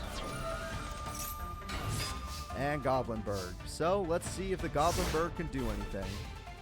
It needs friends. You need one more comic hero. You still got one left. Alright, he's pulling out his last boss monster. He's literally used every card he owns in order to stay alive in this duel. And he's trying to destroy Shard. Well, no, that doesn't work, sir. You did 500 burn, I guess, but this does not work. This might be the end of the duel, I'm afraid. Oh, it's definitely the end of the duel. Black Ray Lancer uses his effect, negating your effect, and now they're going in. The shark spider, you guys called it, is going to go in, and that is it, everybody. Shark Castle, probably the top duelist at this school, is going to take game number 1. All right, let's get into game 2 and see if Art Stanley, who summoned all of his best cards, can try to win this time. Maybe summoning all your best cards again will work the second time. I don't know why it didn't work the first time. You tried,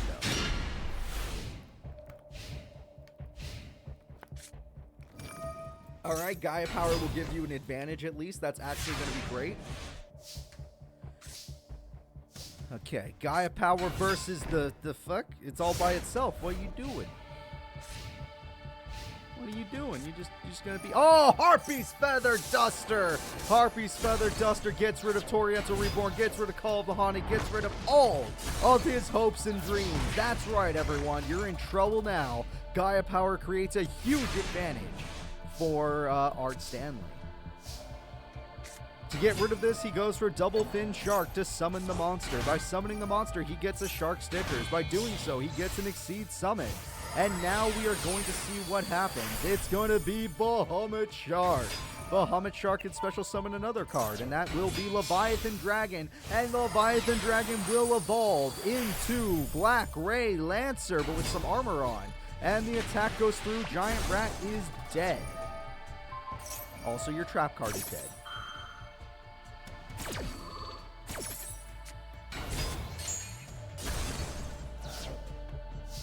Alright.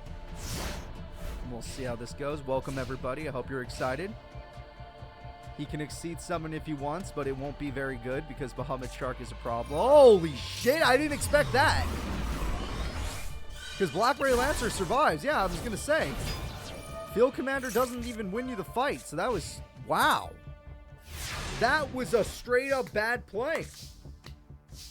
I know he probably didn't have anything better to do, but damn. This is brutal. Cyber Shark is here, by the way. Attack goes through. You can have Gaia power all day. You're about to draw Goblinberg for crying out loud. You lost. It's like you gave your opponent the victory. Shark's going to top 8. Do you not understand this? Shark is going straight to top 8 like it wasn't even a duel.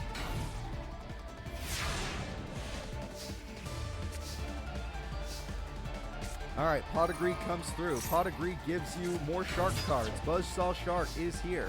The attacks start going through. We all knew it was Goblinberg, and the attacks are going to end the duel.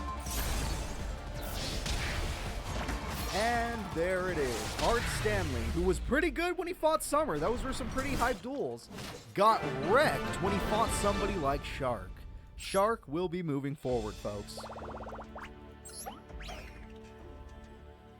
So let's go ahead and see who's up next in our bracket.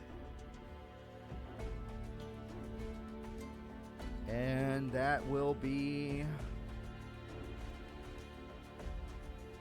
Shark Castle. The next duel will be Girogue, the Enforcer, the strongest student in the school if we're talking about muscles. Girogue will be taking on Yuma Tsukumo. Should be a fun duel. Let's see what happens. I just gotta find Girogue because I don't know where he is.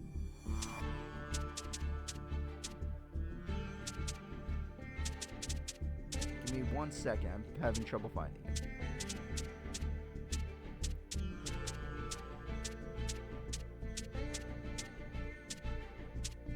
Okay. Huh. Okay, give me a second. He's here, but he's not here. It's weird. Oh, there he is. He's just right here. We're good. We're good, folks. Everything's fine. Everything is fine. I just need to make a quick change. Okay. Turns out Girogue's deck did not go through, so give me 1 extra second. We'll just call this, this is just to give you guys some anticipation for what's to come. I want y'all excited. That's what we want here on Casual Cooper. Trust me. That's all we ever wanted.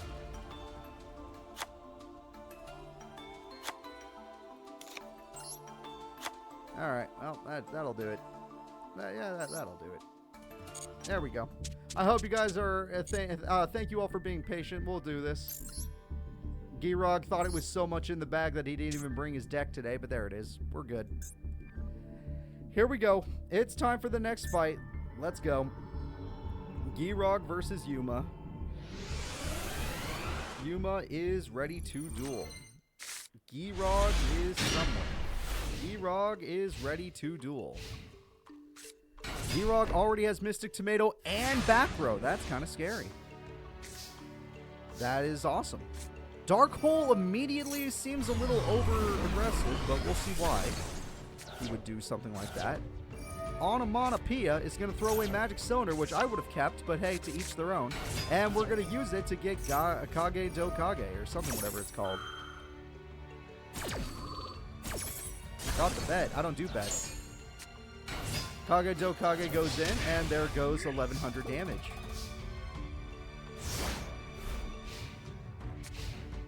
Now let's see what the opponent gets. The opponent gets Supply Squad, with which is one of his best cards, but he's scared of Kage to Kage. That's a little weird. That is a little weird. I never expect to see that. We have Gagaga Bolt, which can pop whatever the hell it wants, and Gagaga Bolt will do just that. The fuck?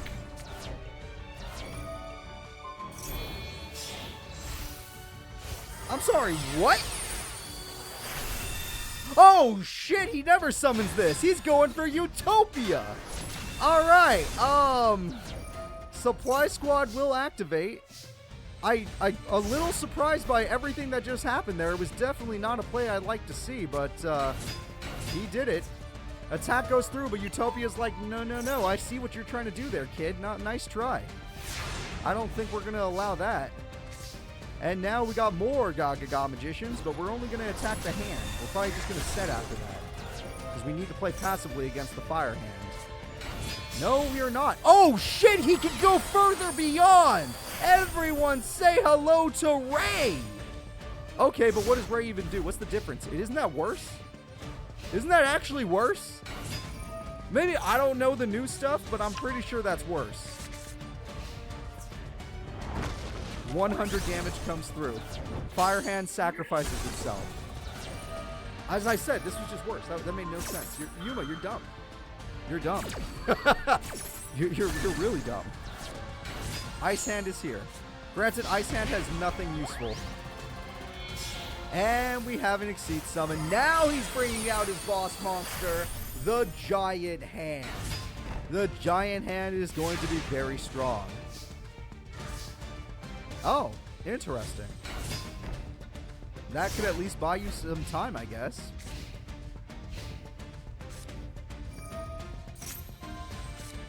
Okay.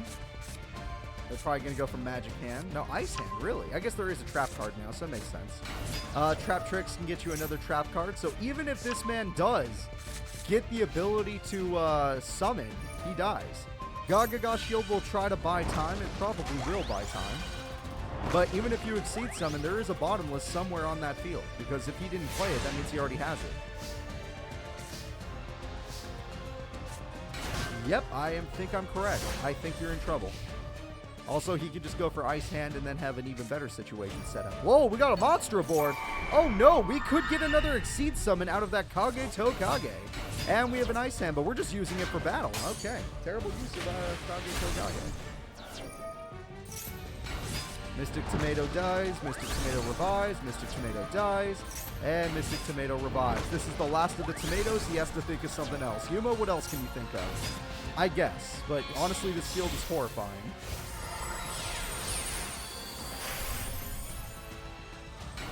Unless he top decks Harpies, I think I'm going to call Girog. I'm going to call him as the victor. Yeah, I feel it. I feel it. Here it comes. Exceed Summon. He's got Utopia again. Wow, he really likes Utopia today. But Utopia, get out of here! Girog's entire deck is literally, I don't like that. You cannot do that. His entire deck is a no, no, no. You don't get to play Yu-Gi-Oh! Okay, double Supply Squad to keep his hand healthy, and he's got plenty of monsters. And that Gagaga Shield is all he's got, and it's over. It lasted as long as it could last, and it bought him one turn. Well, one more turn, I should say. So, with your final top deck, knowing that he still has a Bottomless down there, what will you do? I don't know what that card is, I'm afraid, so we're just going to have to ignore it for now. And game-winning attack goes through for 2,000. The winner is Girog. Girog is so effective. Once he gets his Supply Squad, he always has a good amount of monsters and traps, which is great. So, let's get into duel number 2, and let's see if Yuma is done in top 16. Granted, Girog is a very horrifying opponent. Girog has gone as far as top 2 in a tournament. But we'll see. Oh, isn't this the same star? You got Monsterborn, I mean Dark Hole and that other card? Maybe I'm crazy. It seems like the same star. I don't know. Alright, we got Fire Hand, and instantly, okay, we really want to Exceed Summon. Everyone say hello to the Giant Hand. That hand is so big. The Mystic Tomato will die, but its death will result in a Magician, and these Magicians are quite powerful. We'll see how this goes, though. Triple Gaga Magician, but one was searched, so we don't count that. Even though some of you might fall for it. Utopia is here. It's boss versus boss. Utopia will not win. It's been chained. It is stuck. But Utopia breaks out of its chains. It is now Utopia Unchained. And that gives it 2,500 attack and nothing holding it down. Good job, Utopia. But problem. You still have to deal with whatever he draws right now, which could be Fire Hand. Okay, it wasn't Fire Hand, but it could have been. But it could have been. And that's why you need to be afraid. Alright, Utopia controls the field for now, but let's see what he ends up doing with it. He has a Gagaga Mancer, which I don't think has any effect that helps in this situation. And let's see if he did have anything. Mother Grizzly is Ice Hand, which requires spells. So since he has no spells and traps, this is actually a good situation for Yuma. I don't know if it'll work, it's just a good situation. We'll see. Okay, we have lots of back row. Sets in back row. You gotta be careful. The back row should scare you more than anything. Rhoda is going to get him Goblin Berg, which gives him nice combos. Goblin Berg. Did you just not use your combo? What's wrong with you? Gagaga Samurai has been born, and with Gagaga Samurai, we're going to be able to attack twice. Still, makes no sense that you chose not to do anything with it. Kind of weird. Alright, damage comes through with 1100. It's just doing its job. Giroud cannot keep 2 monsters on the field, so it's going to be hard for him to get his boss monster out.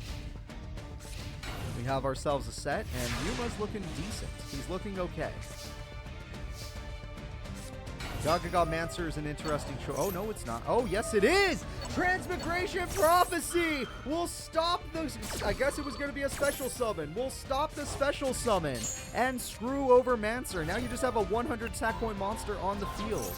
Gagaga Samurai is going to go in. It destroys the magical hand. And the attack is good. The attack is good. The attack is good. But because he couldn't exceed summon, he couldn't end the duel. He would have had a second Utopia, and it would have been just enough to end the duel. Sadly, that's not the world we live in. There is a brand new trap card to be feared. We'll see what happens. Alright, they're just going in. They're just going in. No more exceed summons, no more special stuff. The winner is Yuma Tsukumo! Honestly, I didn't expect him to take a game on Giroud today. I thought Giroud would counter everything he did. So the fact that he took one game actually gives me hope. Can Yuma go all the way to top 8? Is that a possibility? I do not know. Let's find out together. We're going to game 3, baby. We're going to game 3. All right, Yuma. Let's see it.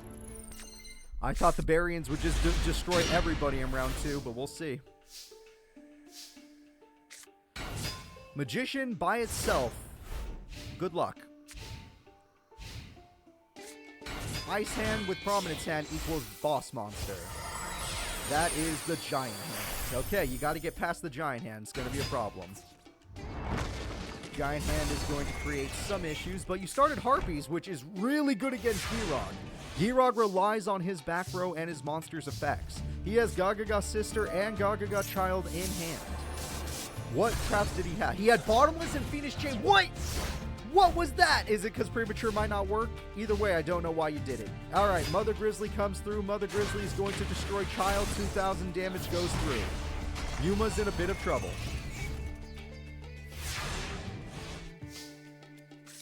Yuma has Goblinberg. That could do it. Premature Burial will be the first card to be used. Gagaga Magician has returned. What the f*** is going on here? I am so confused by these plays. They don't make any sense to me. Maybe I'm stupid. I don't get it. Is it Giant Hand stopping him? I do not know. Alright, attack goes through. Attack goes through. It seems like Yuma is not feeling the flow right now. It seems like he's feeling like a loser, because he's not winning this fight. Not at this rate. Alright, he summons Gagaga Magician once again into a magic cylinder, guaranteeing the end of the duel. That is the end of the duel, folks. I'm afraid we're going to have to give it to him. I'm going to let Giroud advance. Giroud is proving that all of the freaking Barians, no matter what form they're in, are still the strongest in the school. Yuma, you at least took a game on the guy, but then you kind of broke. I don't know what happened to you. Your brain turned off or you turned off. I don't know. All I know is that you were done for the day. Yuma will receive top 16. He did great in his first duel against in round 1 against Lotus, and then in round 2, Giroud just kind of got him. Granted, it was to game 3 at least, but he just kind of got him. All right, Giroud, good job. The next duel is going to be Ray Shadows versus Anna Kaboom. Can Anna Kaboom be one of the first people to break through the Barian wall in round 2? Or will the Barians continue to move forward?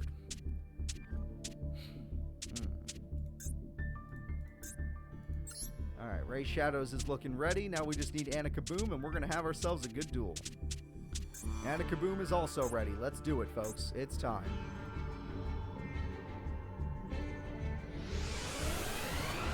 Ray Shadows should be on your screen. Anna Kaboom will join him shortly. Ray Shadows has an opening hand that could summon his boss monster immediately.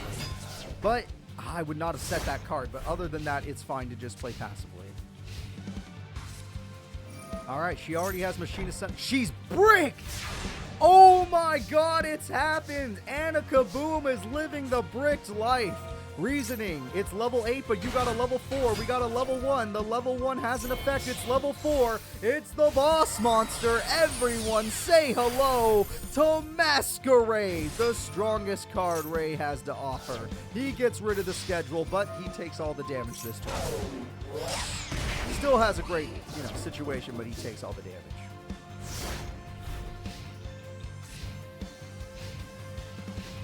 She's still bricked. I don't know what's in her hand, but apparently it's not working. They can go Kage Tokage if they want it. Oh, she lost Monster Reborn too. That's a heartbreaker. We're just going for damage at this point. 14, 11, 27. Next turn, she's going to end. Oh my god, he's going to exceed again. This man has summoned Kamion Wizard for an exceed summon of a double Masquerade.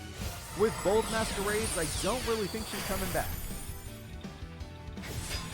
I think game number 1, and she lost MST, which wouldn't have mattered anyway. I think game number 1 has to go to Ray Shadows on this one. Oh, now you summon a monster, and that's it. With 200 attack, you normal summon the monster with no backup. Why are they all playing worse against these guys?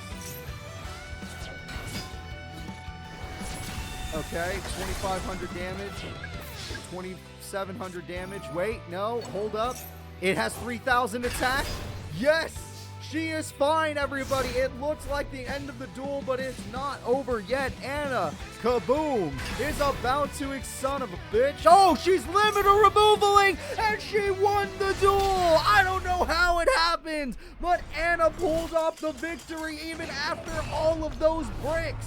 She has got game number 1 on the bury-in. Ray Shadows get wrecked. All right, Ray, let's see how you do in game 2.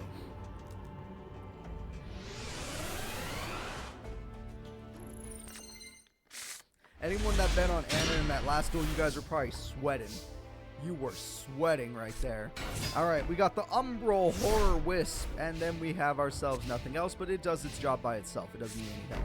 And she's bricked once again. She doesn't know what to do. And a Harpies is going to ruin all of her back row. It's actually a really pitiful situation, all things considered. MST will get rid of anything he has, so whatever he set, it's gone. Alright, Dimension Wall is gone. What crap did she lose? She lost Call of the Haunted, which is the card that won her last duel, so it's sad to see it not work. And now Evil Mandagora is just going to sit right there. We're going to go for a basic set. Nothing wrong with that. We're just going to set a card. Let's see if they draw a level 4. That is not a level 4, therefore it will not work. You needed a level 4 monster. You did not get a level 4 monster. This man is waiting for one level 4 monster and he'll end the duel. Alright, Premature Burial comes out for Signal Red, which is not going to do much. Oh, hold up. Maybe she's cooking something. And she goes for a Tribute Summon to summon a 3K beater, Knight, Express Knight. So, this doesn't change anything. She's still in danger. We'll see. Okay, he did not draw a level 4 like I thought he would. He's willing to do this, which is pretty risky. It's going to cost him a lot of life points to make it happen, but it does work technically. And by doing so, he goes in for 1550. But now he's thrown away his option to summon his boss. And throwing away your option to summon the boss is very scary. Oh, shit! Oh, no! That is dangerous. Oh, okay. No patience behind this man. He did not wait for a normal summon, and because of this, she throws away 2 level 10s, and her monster goes in for 1200 damage, because that doesn't work on that card. What a shame. What a shame. 4800 attack, and it means nothing. Yep, 4,800 attack, and it all means nothing. It just means that he can't attack you. That's all it's a wall. It's a 4,800 attack point wall. Alright, Evil Mandagora is fine too. It's safe. Why is it in defense? Why are you in defense mode? Now I'm confused. You knew you were safe in attack mode. Why would you do that? What happened? I think Anna Kaboom just threw the whole duel. I think it's over, folks. Not Anna Kaboom, sorry, Ray Shadows. Ray Shadows just threw the whole duel. Anna Kaboom end this duel. Attack goes through, but at the same time, it can't beat Evil Mandragora. And now, unless, because he can't afford instant fusion, he has to play another level 4 monster. Or he can play Dark Hole. This works. AI's acting a little weird today, in my opinion. Alright, we're going to summon the Umbral Horror card for 1800 damage, which is pretty effective when her life points are that low.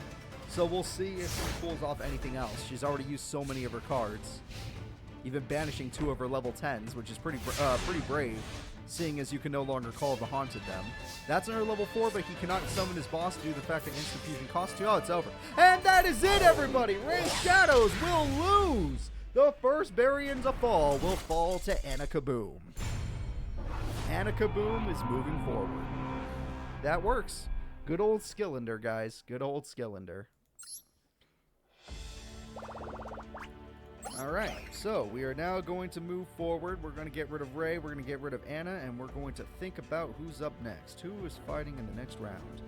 The next round will be Mizar versus Bronx Stone. And for those of you that don't know, Mizar is one of the strongest characters in this school. This character runs, other than Anna Kaboom, the strongest beater deck in the school. So Bronx Stone, even though you have a very consistent deck, this is going to be a tough duel. I wish you luck, sir. I wish you a lot of luck. But we'll see how this goes. Maybe he'll get lucky.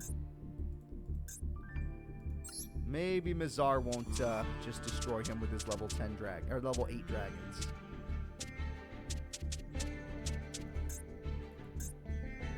All right, let's do it. Machines versus dragons. Bronk versus Mizar.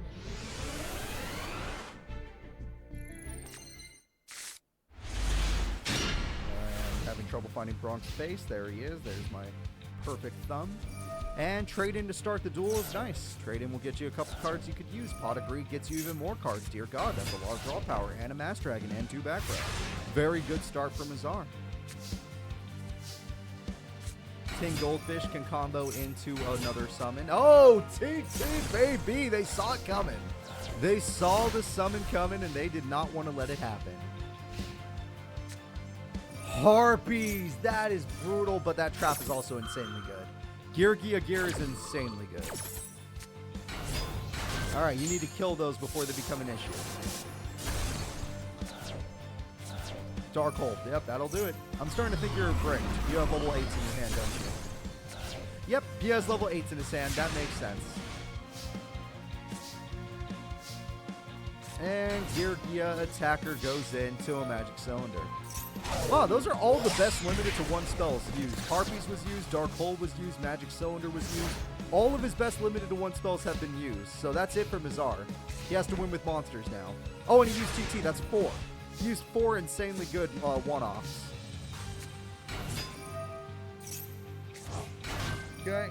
That card's going to pop the only trap this man has. And there's the first Exceed if he wants it. He doesn't even need it, just if he wants it. Attack goes through. Attack goes through. Beautiful damage. Absolutely beautiful. And we will end it off on the Gear Gigant, which is going to be a problem. Yeah, out of all the limited to 1 cards, the one Mizar technically needs the most is Monster Reborn. Monster Reborn, or, yeah, I mean, Call the Hunt is not limited to 1, but that's a card he could really use. Because the cards in his graveyard are actually useful. And he doesn't have it. So we're probably about to see the Dragon Duelist fall to the Machine Master. All the Gear cards doing their job. Yeah, Bronk is doing quite well. Okay, that card throws itself away for Gear Attacker because it's a better card. Gear Attacker will destroy the level 4 monster. The damage is in, and the damage will win. That is it, everybody. The winner is Bronk Stone. So it turns out Bronk is good, and Mizar threw away all of his options somehow.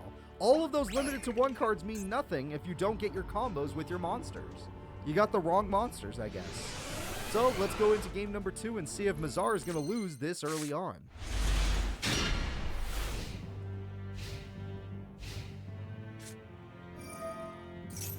Okay, we see the Mythic Water Dragon, and we get a Nebula Dragon. Nebula Dragon's much better. Nebula Dragon is much better because it can do this play with Schwall, that Limit Dragon. And there we go. You just put 2 dragons in defense mode without exceeding them. It makes no sense.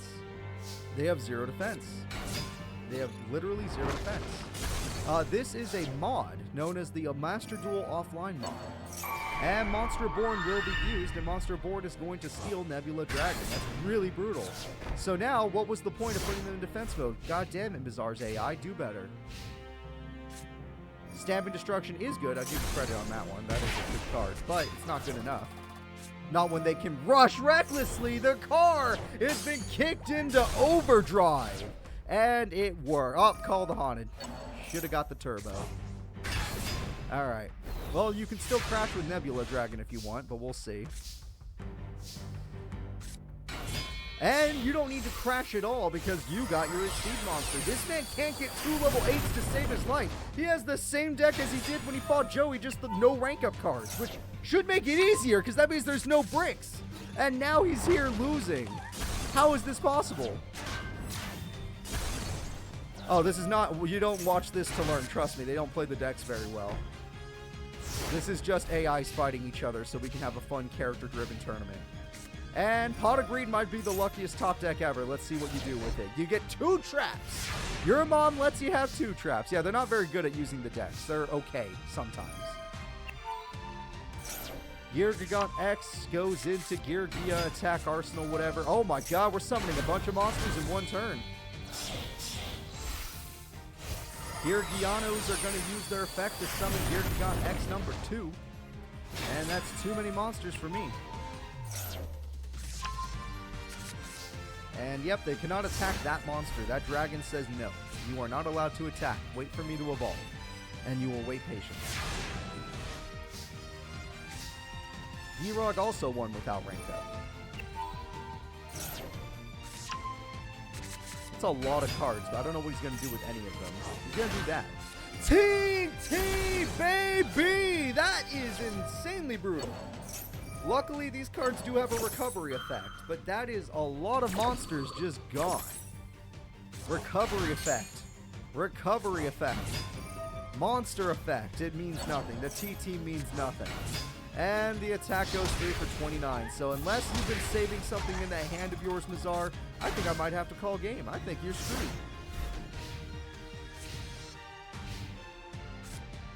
Monster Reborn is super good. You're not going for a level 8, which means you probably don't have a level 8 Parsec Dragon in your hand.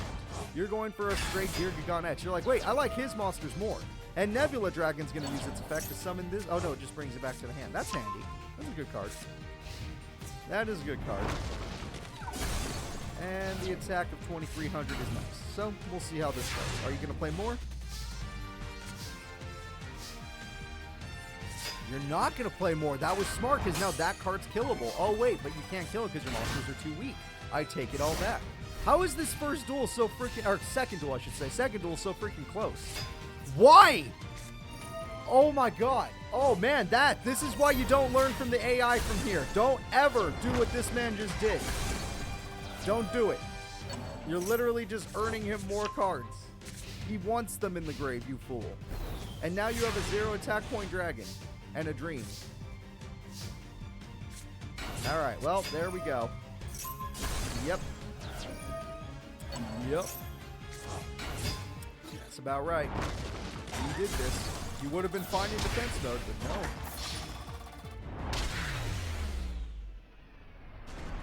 That is it. Mazar has fallen. We are now moving on to the next competitors. Bronx Stone, great job. This is amazing for Bronx. Extra DP bonus. You got that. He gets the extra DP. Alright, so Mazar is going to sit right there. And we are going to see who's up next. Good job, Bronx. The next duel is Dumont versus Leon Von Schroeder. Leon Von Schroeder is going to be taking on the Smart Burying guy. This guy is more tactical, and his deck has tons of special summons, but we'll see if it'll be enough to take on Leon. This should be a fun duel. Alright, Leon Von Schroeder, you are ready. Dumont, you are ready. Let's watch these characters duel.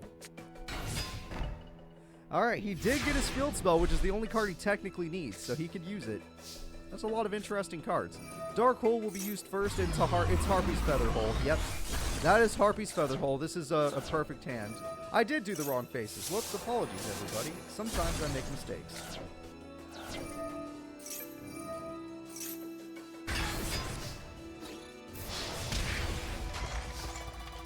Alright, so Leon, great job. You started with your boss monster. Literally best start you could possibly have.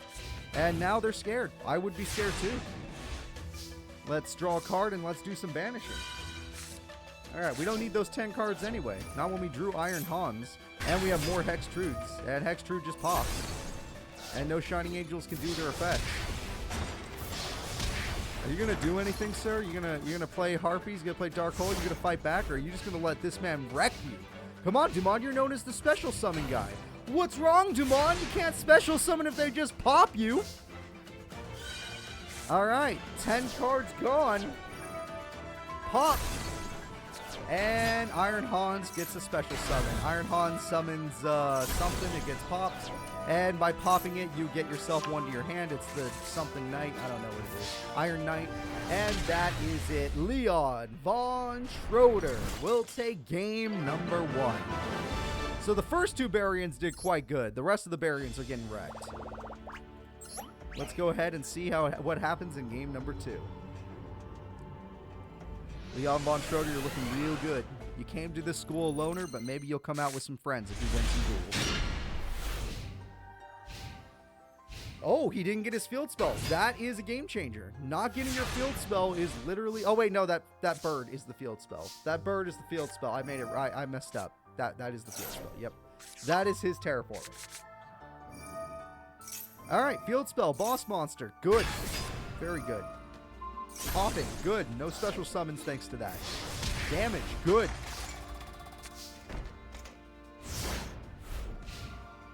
So how are you going to beat Hextrude this time?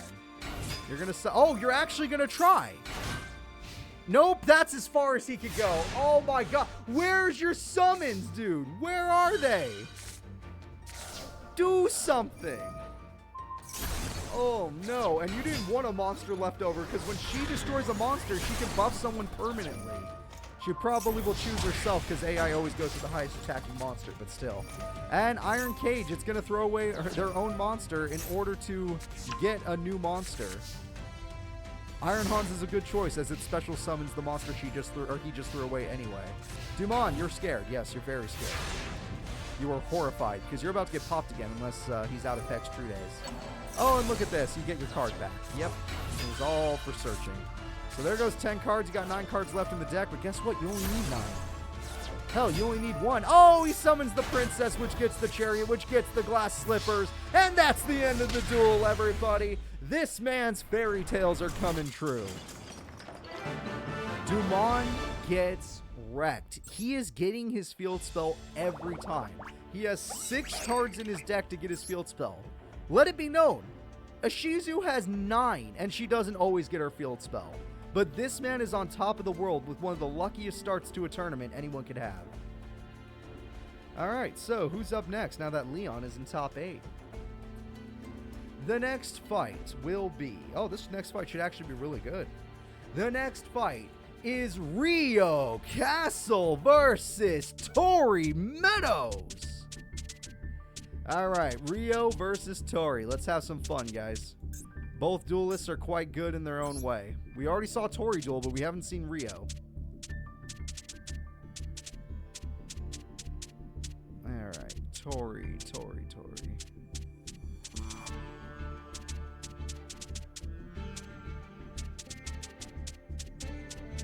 There she is. We're good to go. Alright, let's start this duel. It's time for some fun.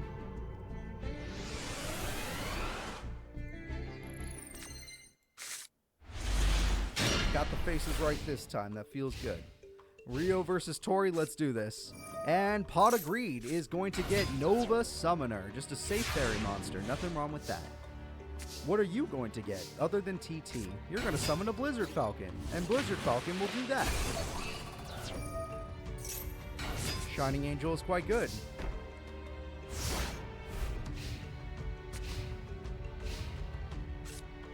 Harpy's Feather Duster. You have no TT, which means you have no chance. Tori, show her power. Tori tributes for Tethius to get the draw power of the gods. We all know that card. If you run a fairy deck, that card basically is Heart of the Underdog, which is beautiful. Tori's doing a great job.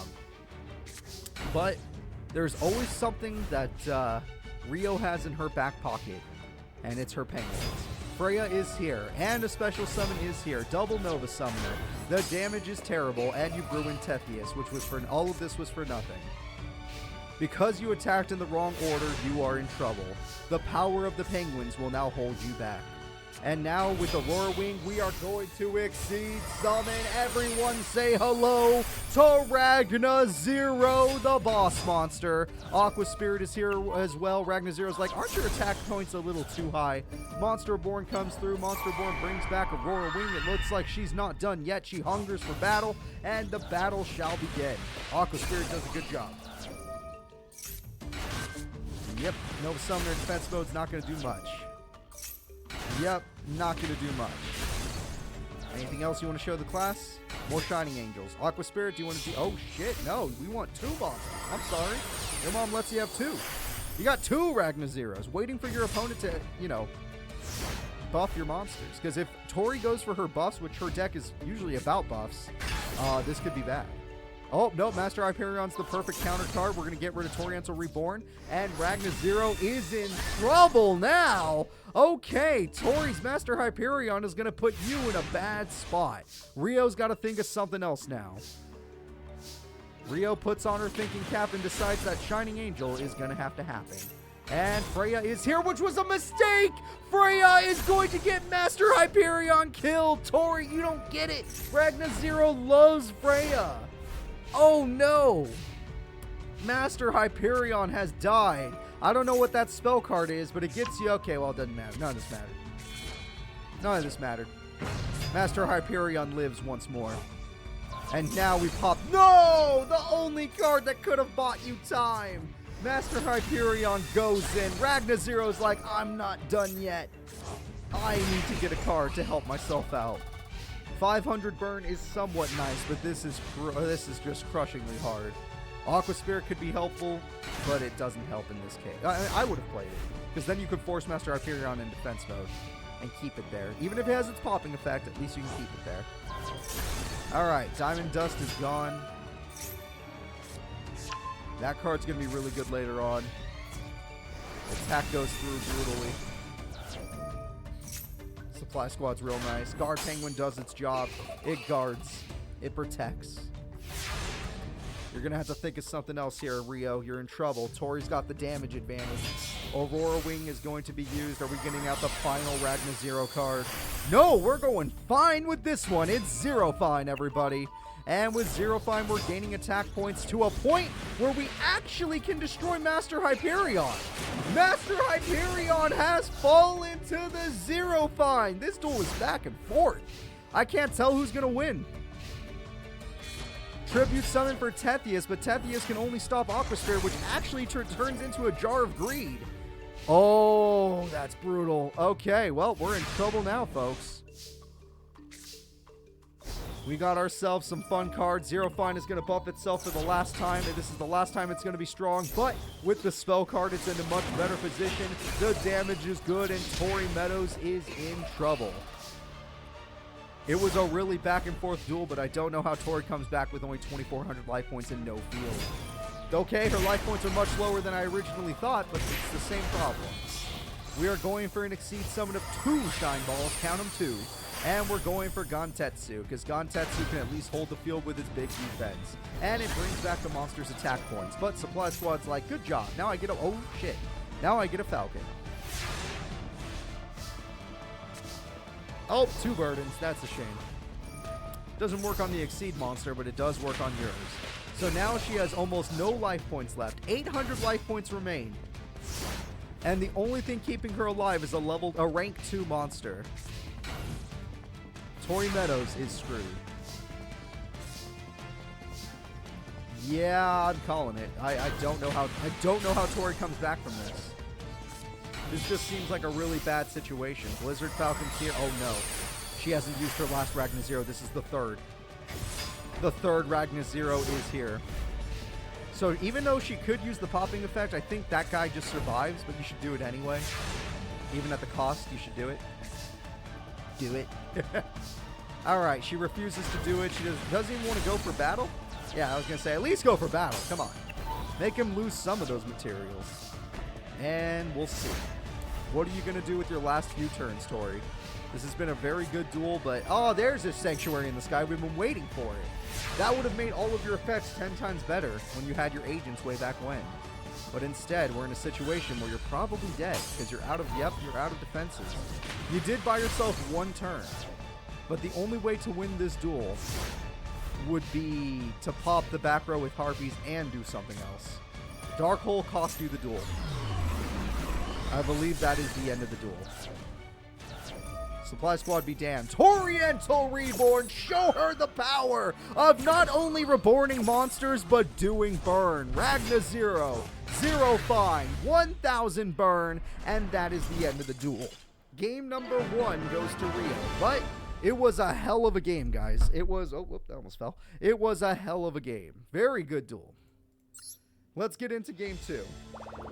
Both characters could easily beat the other if they get better hands. But they both got very back and forth hands in that duel, and it ended up with Rio, thanks to Supply Squad. Okay, decent hand both ways. Shining Angel is going to be right there. You could beat it with Blizzard Falcon, or you could just go with the preemptive Penguin. We're going to beat it with Blizzard Falcon. Bolt-on lead for... Oh, Freya! What a play! You baited your opponent, and you got it. Good play by Tori Meadows. And now with the aging card, we can get ourselves a Venus, and Venus can get you lots of cards next turn. No, I meant this turn. You can get one card if you want. And yes, we're going to go for the Mystical Shine Ball Beatdown. That's right, everyone. It's time for the massive beatdown. Now, of course, all of this can be stopped if Rio summons 2 monsters. But the damage has already been dealt. You've lost so much. And we have an Exceed summon. So not only did you lose all that, but you still have to deal with Mr. Gachi Gachi buffing everyone else even more. And you got more Shine Ball space now, so we can go for 2 Gachi Gachis, making the monsters unstoppable. Tori Meadows is cooking with flames today. Alright, Tori Meadows in game 2 is going ham. So how will you make a comeback? Monster Reborn play. Let's see it. Blizzard Falcon play. I understand you're trying. I think the best thing you can pop right now is Freya, because everything else you can't exact... Oh, hello, Zero Fine. Didn't expect you. I really didn't expect you. Zero Fine gets Aqua Spirit onto the field. Shining Angel is just going to be Shining Angel. We already know him. Zero Fine made it so all the effects look like they're doing absolutely nothing, but hey, that's not going to last forever. And I don't think Aqua Spirit's going to last forever either. Aqua Spirit is going to force that monster into attack mode, and it will stay in attack mode. Sanctuary gives you new effects. That can get Master Hyperion because Sanctuary is on the field. Master Hyperion is on the field. The popping effect. It's time to deal with that Zero Fine. And now Aqua Spirit is all on her lonesome against an army of soldiers. And these soldiers are going to end the duel. Tori Meadows, thanks to the field spell top deck, will win the duel. Alright, now we're going into game number 3. Both characters have proven they can win the duel depending on how it goes, but who is moving on to top 8? Who deserves it more, Rio or Tori? Supply Squad is a really good early start card with Harpies and Dark Hole is busted. Nova Summoner by itself, probably not going to use Harpies if all they have is a field spell. Supply Squad is here. Mother Grizzly is going to use Supply Squad on the first turn. Early Jar of Greed into Special Summon. Good play. Only respect. Good play. Nova Summoner is going to do its best. Nova Summoner summons out a Shining Angel. Mother Grizzly summons out a Mother Grizzly. Are we about to see a crash battle? The crash battle will be lost. Rio doesn't realize it. She is not winning this fight. Shining Angel combos too well with Nova Summoner. You're not going to be able to get through her wall of floaters. Mother Grizzly, you're out of options. Oh no, I hope you have a good card after all of this. Because if you can't beat 1400, you're screwed. Shining Angel brings out the Nova Summoner. You bring out the Falcon. At least you have a 1500 monster. That is true. If you just set Harpies, if you get your Harpies killed, that's really dumb. Nope, but here it comes. The boss monster or ace monster of Tori. It's Fairy Cheer Girl. Because this girl's got Jar Greed effect twice, so Pot of Greed effect. And it instantly draws a special summon into this. We're going to get some buffs, everybody. It's time for Venus to get you a Gotchi Gotchi. And Gotchi Gotchi is going to summon, or not, yeah. We're going to summon Gotchi Gotchi. We're going to buff all the monsters. We're even going to summon the final Shine Ball from the hand. And Blizzard Falcon is gone. Supply Squad still works, but damn. Shine Ball. This monster, 2,000. You lost over half your health in one turn. Fairy Cheer Girl, you Jar of Greeting into a Photon lead was insanely lucky. We're going to summon this monster instead of using Dark Hole, which I find strange, but who am I to judge? And now we're going to watch Blizzard Falcon and Aurora Wing work together. It's time for Ragna Zero. Ragna Zero's effect will activate. We are going to try and destroy Gotchi Gotchi, but at least we'll nerf the monsters. And by nerfing the monsters, the Fairy Cheer Girl loses. Okay. Ragna Zero defeats the Fairy Cheer Girl. That's pretty good. Premature Burial brings out Nova Summoner. Interesting choice. I guess it's just a stall choice. It makes sense in some ways. Alright. Nightmare Penguin, Thunderbird, Harpies finally gets used after all this time. So now we don't have to worry about Sanctuary searching out Master Hyperion with the agent. I don't remember what the name of it was. It doesn't matter. Let's just go in. Attack goes in. Beautiful. Attack goes in. Beautiful. Attack goes in. Beautiful. I don't know why you didn't use your effect to get rid of that monster's effect once and for all. But who the hell cares, because you're winning. Rio in Game 3 is making a great comeback with 0-5. And Ragna Zero. And just good monsters in general. So, Tori's last draw is pathetic. Okay, well, do you want to summon your Thunderbird now? Do you want to summon your Thunderbird now? Zero Fine's going to start negating effects, I believe. And Zero Fine has done its job. The attack goes in beautifully. Yep, beautifully done.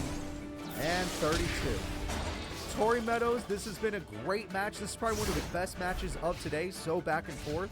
But you need to have some crazy comeback card. Holy shit, she top decks Master Hyperion! And my Master Hyperion will probably still lose, but damn! What a top deck. You gotta give her some credit. At least she tried. You gotta give her some credit. She's not leaving without a fight. 500 burn, almost ending the duel. Aqua Spirit can technically end the duel. Zero Fine may lose its attack points right now, but it'll gain them right back. Even if it's not the same amount, it will gain them back. Guard Penguin gets out another monster. What do we want now? More Ragna Zeros, more of her boss monster. Zero Fine goes in. What's our effect? It's a big buff. Master Hyperion dies. It was an amazing match, but in Game 3, Rio will be moving forward to top 8. Both duelists were very good. Both duelists probably deserve to go to top 8, but only one can advance, and the one that does is Rio. She is just slightly better. Slightly. All right, Tori and both Tori and Yuma knocking out in top 16. Rio moves forward. The next duel is Alito, everybody's favorite battling boxer, versus Scarlet Starling, everyone's favorite duel idol with her Madolches. All right, the duel idol versus the boxer. Who will win?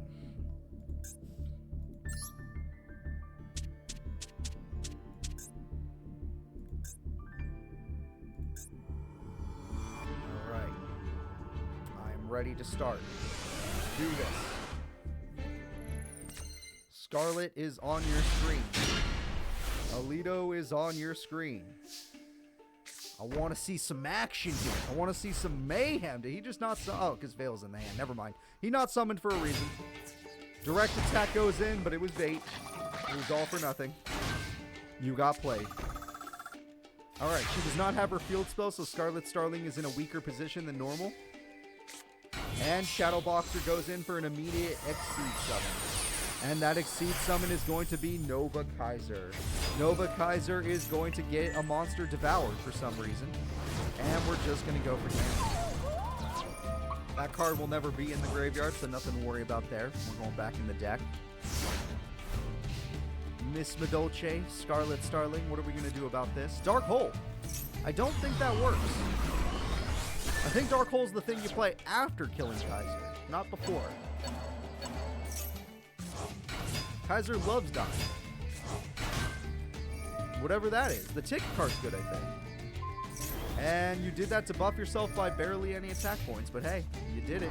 Good job. And Scarlet Starling looks like she's in a bit of trouble. Yes, she has 1800 attack, but this is an easy Exceed Summon waiting to happen. And the easy Exceed Summon did happen. Another Nova Kaiser. Nova Kaiser gives him 2600 attack. Monsterborn steals... oh no, there's the other Nova Kaiser! We got 2 Kaisers for the price of 1! And now they're going in for 2300 attack, 2600 attack. We have a trap card! You're staying in the graveyard! The Jolt Punch! Or Jolt Counter! You must stay in the graveyard, which ruins all of her spells and traps! All of her traps say you must not have a monster in the graveyard, and now she can't use them. However, that field spell exists. Yep. The field spell fixed it up. That field spell was just a godsend, but she doesn't have any special summons, therefore she's in trouble.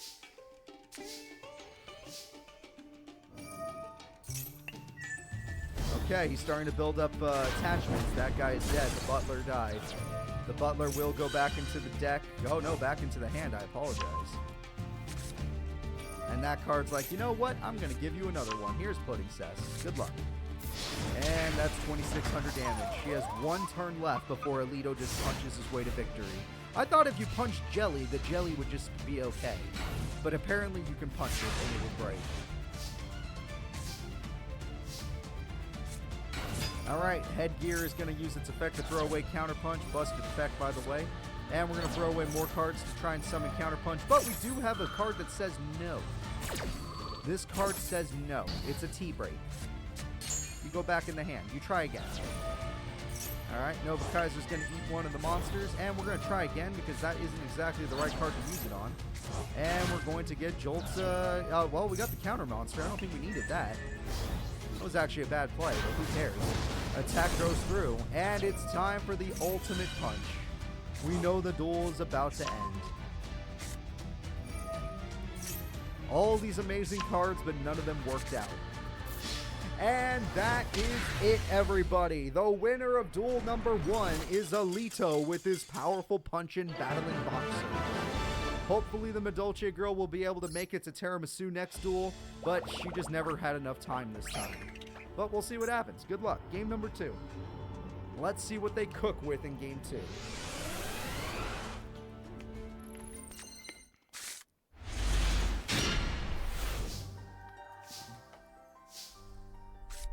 Alright, we have Shadow Boxer. Shadow Boxer should be a lot of fun. Pot of Greed comes through. Pot of Greed gets a set into a set. Oh no. No field spell even after a Pot of Greed is a heartbreaker. And the Harpy's Feather Duster is going to ruin your card. Ooh, it was TT. That was one of the few things that could have stopped him. And TT gets destroyed, so he does get to use his Battling Boxer Nova Kaiser. This is going to be really tough. She could have TT'd before the XYZ summon, but she wasn't able to due to the Harpies. And now we're going to use this dog's effect to just do that because there's no ticket on the field and there's no field spell. No Chateau, no ticket, which means no chance to build. She's scared, guys. She's so scared. She doesn't know what to do. Oh no, we are in trouble here. The Battling Boxer is putting this freaking dual idol in her place. We're just going to devour more monsters. We hunger. Yet, if you're only summoning one monster, it's technically not a good play. Yeah, honestly, you're buying her time. Maybe she can make a comeback here. No, not if that's all she does. No spells, no traps is a horrible sign. I know her deck refills itself, so it actually increases the chances of her drawing monsters, but she does need her spells and traps to do anything. And if she never draws them, she's done. 2800. Glassjaw. We might finally attack Glassjaw. That's the good news. Maybe you'll find a monster that with 1200 attack points. 17. That's actually pretty good. You can destroy 2 monsters. Alright, 2 monsters for the price of 1, but I don't think you're going to do much else.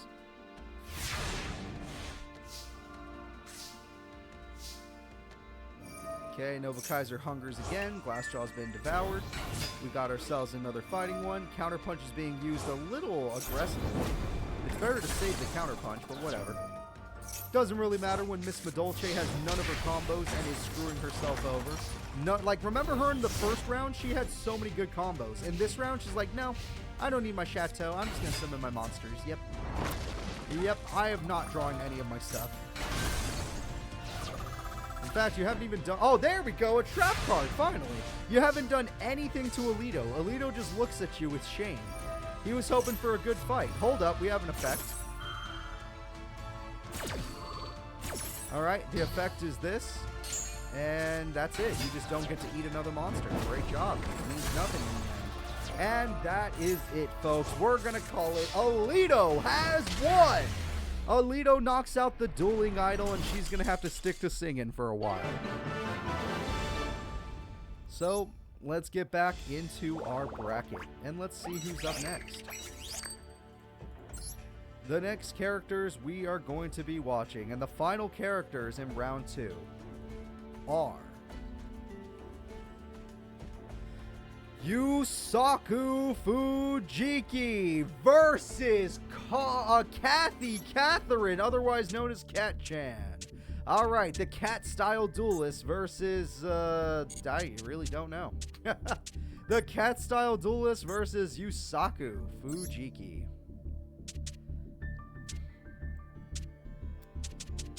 I wish this little kid luck. This will be his first in-person tournament. I'm excited to see what happens. Though Kathy has shown she has amazing Exceed summoning effects. She has popping effects. She has special summoning effects. She's got a really good deck. So let's see what she starts with. She has great cards to start. And he's got his stuff in Mystic Tomato. Interesting.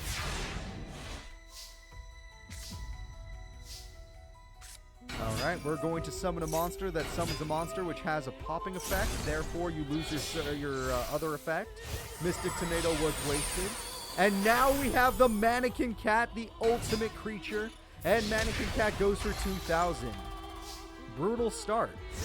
Come on, Yusaku. I know you're the new kid, but you can do it. Black Salvo doesn't... Well, you know what? That works. Alright, Yusaku goes for a Call of the Haunted play in order to Synchro Shokan. And with his Synchro Shokan, he's got his Dark Strike Fighter. Dark Strike Fighter goes in. Mannequin Cat will be defeated in just attack points. Alright, there we go. We have Obedience School, which gets you a bunch of monsters in one turn for an Exceed Summon of the Gods. The Exceed Summon of the Gods will be the ultimate card. Yes, everyone, it's Mannequin Cat. Mannequin Cat is also going to have some help from a Beaver. The Beaver's going to Exceed Summon. We're not done yet, folks. What are we going to get? We're going to get a Mannequin Cat. We got 2 here. Her mom lets her have 2. The attack goes through. The damage is good. However, with this card's effect, they get Labyrinth Tank. Oh, shit!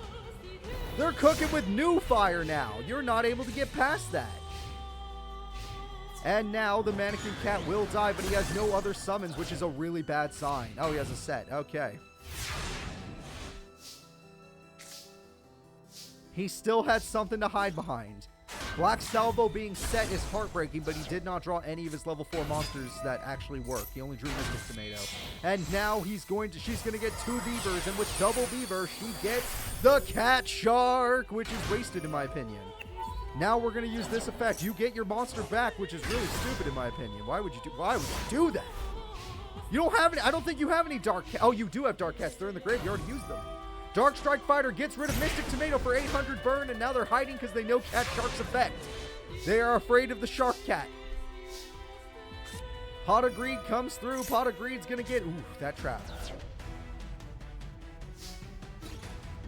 Cat Shark is unnecessary. They're saving it for when they actually need it. With this, they get another Labyrinth Tank. But what is another Labyrinth Tank going to do until you kill that shark? You must kill that shark. Mannequin Cat and Cat Shark are a really good combo. We have another card. Premature Burial comes through. Premature Burial brings back the Mystic Tomato. With the Mystic Tomato, you have to be going in at this point. The attack goes through. The doggo is going to kill the tank. The tank is out of here. It's too good. It's too good. This kid's in trouble.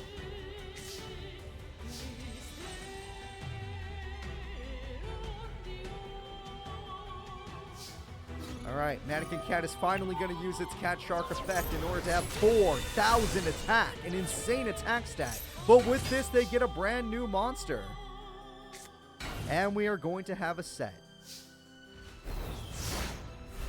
Alright, you have all these monsters on the field, but you need options. You need something that could beat Cat Shark and Mannequin Cat. And we're going to use this to get back Dark Strike Fighter for its burn effect, most likely. And she gets a Dark Cat. Okay. And no, we are burning... what the fuck? I'm sorry, what? We threw away ourselves to do a burn effect? I guess that technically works. It's just a little risky, especially when you only have one back row card that might do something. Ares Rock Sunrise could try to end this duel by nerfing your attack stat. There are so many cats in the grave. The cats... It's TT, baby! The TT comes through, but Obedient Schooled is about to school you! The new kid is going to get destroyed by the cat girl. She knows too damn much. All right. Boom, baby. Amazing plays from Cat-chan. She has what it takes to go all the way. Whew. It was a good duel, though. It was a very good duel. He knew he couldn't win because of Cat Shark, so he had to try and go for burn effects. He mixed it up. He mixed up his strategy, which worked only to a point. It worked to a point. So let's go into game 2. Has that Obedience School again. You know how good that is. Yeah, she already has a set, which is really good. This guy's just got some cards. Monster Gate. Interesting play. Okay. Nope. At least we get to see more of his deck. Black Salvo. Terrible card for this situation. But that does imply he's running some pretty powerful stuff in there. We already know his boss monster. You all saw it. Well, I mean, in the intro you saw it. You didn't see it in the duel. Ares Rock Sunrise is here to guarantee a Exceed Summon, even though you already had one. The Exceed Summon comes through, and it looks like Cat-chan is on top of the world right now. She's looking so strong. Just the fact that that's her boss and she's winning all these duels is so impressive. Mannequin Cat goes in for 3,000 damage. After all of this, leaving Yusaku with nothing. Yusaku is on the edge of his rope. He can't do anything. Cat Shark guarantees that she's protected. It's the perfect combo. Cat Shark with Mannequin Cat. How do you get past that? You summon that. That technically works. But that was all you could do, so now you're left wide open. It technically worked, but you're wide open now. Cat Shark goes in for 500 damage. Okay.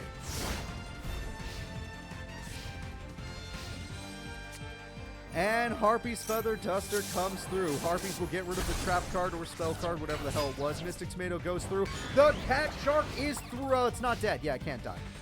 It was just damage. That's fine. We'll take damage. She's just out. There we go. She got it. It's time for Mannequin Cat. It's time for game. Mannequin Cat, do you like having double the attack points? I think you do. That's the end of the duel, folks. The winner is Cat-chan. Can I get some cat emotes in chat right now? Cat is super powerful. She knows what she's doing. And her deck actually works in Master Era. It's like a complete flip from Tag Force. Dog-chan is a monster in Tag Force. Cat-chan is a monster in Master Era. So, we now know our top 8 duelists. The 8 strongest characters we have to offer. Who are they?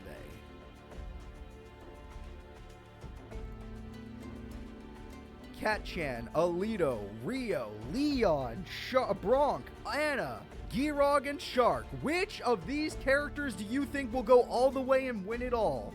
Well, let's get started and find out, because it's about to be Shark versus Girog. Alright, Shark and Girogue are going to fight. We're about to see two Baryons try to see who is the strongest. Now that they're in their human forms, they're not so worried about, ooh, I'm the boss, because no one's the boss. Everyone's just a student now.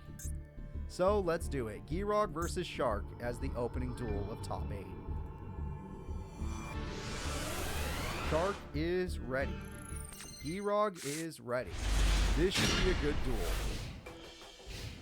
Supply Squad makes his deck 10 times better, so starting with Supply Squad is great. We have Shark, and we have 3... Okay, he does not go for Bahamut Shark. He just goes for 2 fish. He loves his fish. Supply Squad is the perfect start, and he's got Trap Tricks to make sure if you do exceed, now you'll pay the price. The attack goes through easily, but Torianto Reborn will at least get some burn off. So I guess he left the 2 monsters in case a Dark Hole would happen. That way he can get 1,000 burn, but it did not happen that way. With all of Girogue's back row, he counters a lot of powerful duelists like the ones we're seeing right now. That actually was a bad play. Using Fiendish Chain already was a bad play. Saber Shark got negated, but it can still be exceeded. But we know that this is also bait because we saw the bottomless from Trap Tricks. Bahamut Shark will be summoned, but he will die. And banished, too. It's even worse. TT, baby! What a weird way. He's not letting it get banished. That's actually smart. I gotta respect that. He did not let himself get banished. And now he can call the Haunted.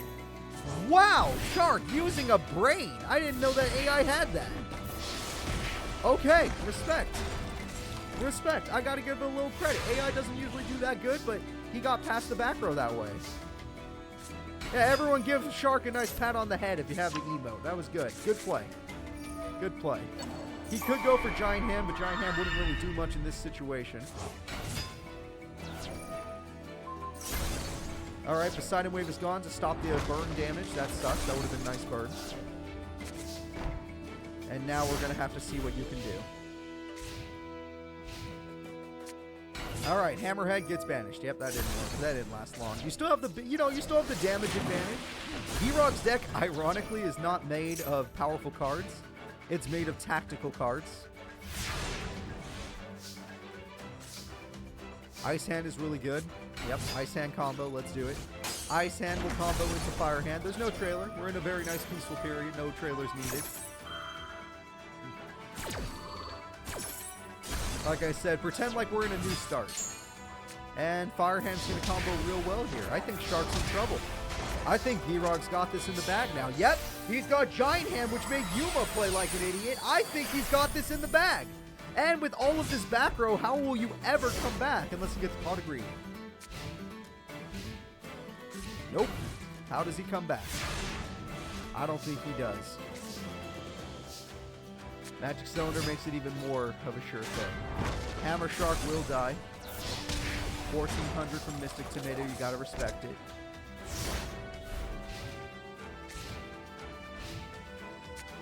Monster Reborn gets back Bahamut Shark, so now it's gone! Girogue, great job. Great use of Transmigration Prophecy. That is awesome. That is absolutely awesome. That was one of the few plays he had, which would have failed anyway, but at least he's trying. And that is the end of the duel. It looks like Girogue, now that they don't have the Baryon power to support them, is truly the strongest of the students. He is the strongest. Game number 1 goes to Girogue. It was a close duel life point-wise, but it was over. I swear, if he gets Supply Squad early enough, he gets all of his back row that way. He builds his hand. So let's get into game number 2 and see what happens.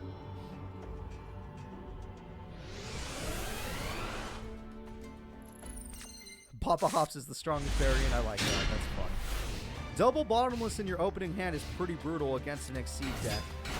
I'm not going to lie. That's how you win. If you're fighting somebody with an Exceed deck and you start with double Bottomless, you're an evil person, but you're going to win. All right, there we go. He's already got his boss. He's done it.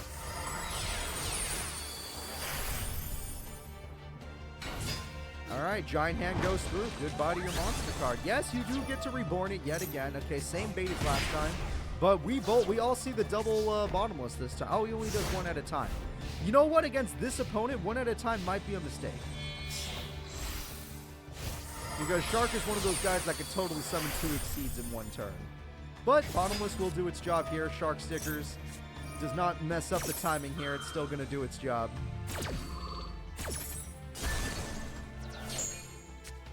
Alright, Shark Stickers does not have a level 3 to combo off of. That's unlucky.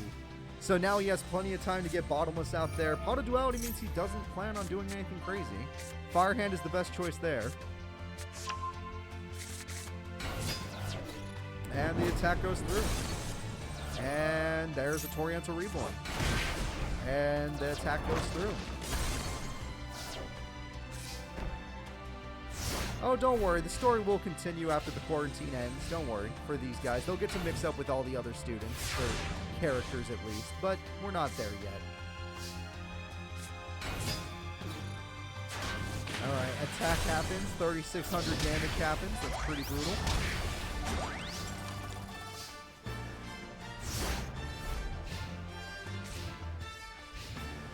Yeah, once the quarantine ends, I'm down for something like... Oh, we already planned something like that. And Bottomless again. Damn, you cannot play the game against Girogue. Girogue is literally no fun man. No fun man. You have no fun. You get to watch. You don't get to play. I think Shark is doing what we're doing. He's spectating his own duel. And that is it, everyone. Girogue is going to top 4. Top 4, baby. All right, top 4 is great. I'm super excited. And now we are going to see who's up next. Shark losing in top 8. That must have been heartbreaking. You just ran into the one man that was built for you. All right, Girogue, great job. I'm really proud of you, man. You did a good thing today. The next duel is the ever-powerful Anna Kaboom versus the really good Bronx Stone. I got to give Bronx some more credit. This guy can duel. This is a double machine-style duelist. Both duelists use machine decks. I don't know who's going to win. Will it be Gears or will it be Trains? Gears or Trains?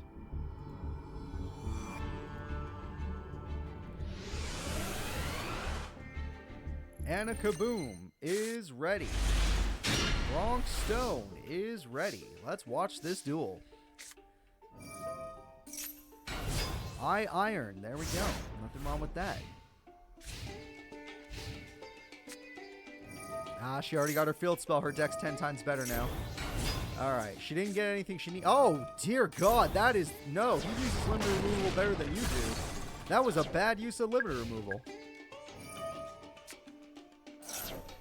Well, at least you got a level 10 monster for emergencies. That's good. Monster born on your opponent's Iron. Okay, a little bit weird, but maybe you stop them from using their own graveyard, so there's that. Okay, well, she at least has something. Who is the better machine duelist at Heartland Middle? They both have a lot of assembly lines, making both their monsters the same power. The only difference is she might go for a special summon since she actually has a graveyard. Harpy says no, you have no assembly line. You don't deserve an assembly line. You will not get a special summon. You will watch me special summon. You will watch yourself die. Take 500 burn. Take 2,500 while you're at it. And get wrecked. Alright, that's 2,000 burn. Beautiful damage. And Night Express Knight for emergencies. Very nice. Pot of Greed's going to come through. Pot of Greed gets a lot more of the Gear cards he can truly use. And he's going to go for an Exceed summon, though unless he got all 3, it weren't really going to matter. Alright, Gear X is back, but it's not strong enough to fight these creatures. With it, he searches for Gear Accelerator, which would be nice if he could use it. Oh, wait, this card makes it have 0 attack! Oh, shit! That was a good play, but their Iron has been built this entire time. That is really good. Nice play. Okay. And now you have to deal with the other one. Oh, no, wow, they're using it for the damage. I'm impressed. That was a smart play. I am 100% impressed. And he lost everything. Also do 2,000 burn while you're at it, but he did lose everything. Everything he cares about is in the grave. Rail Cannon is here. Rail Cannon does 2,000 burn. You are on a time limit, sir. You want to be the best machine duelist, you got to stop this from happening. Alright, well, we're just going to use this card's effect. By doing so, we bring back Iron. But it can't defeat Gustav, so yeah. Gustav, you want to do 2,000 burn and then maybe summon another monster using machine assembly line in the duel? Nope, you're just going to keep using that effect. Oh, shit! It's going to do piercing with 6,200 attack! It's over, folks! That is it! That is the end of the duel. Alright, brutality indeed. Absolutely brutal. So, we are now going to be moving on. It was, oh wait, that was only duel 1. Holy shit, I did that too early. I thought it was over that quickly. I guess Bronk put up a fight better than I thought. Don't worry, they're coming back. I won't get rid of it. I did remember at the last second. She had so many attack points, guys, and the piercing damage was just too brutal. How was anybody supposed to deal with that? And she started with her field spell again, and she has machine assembly line, and she's dead. And she's going to use this card to get her Night Express Knight because she loves that card very much.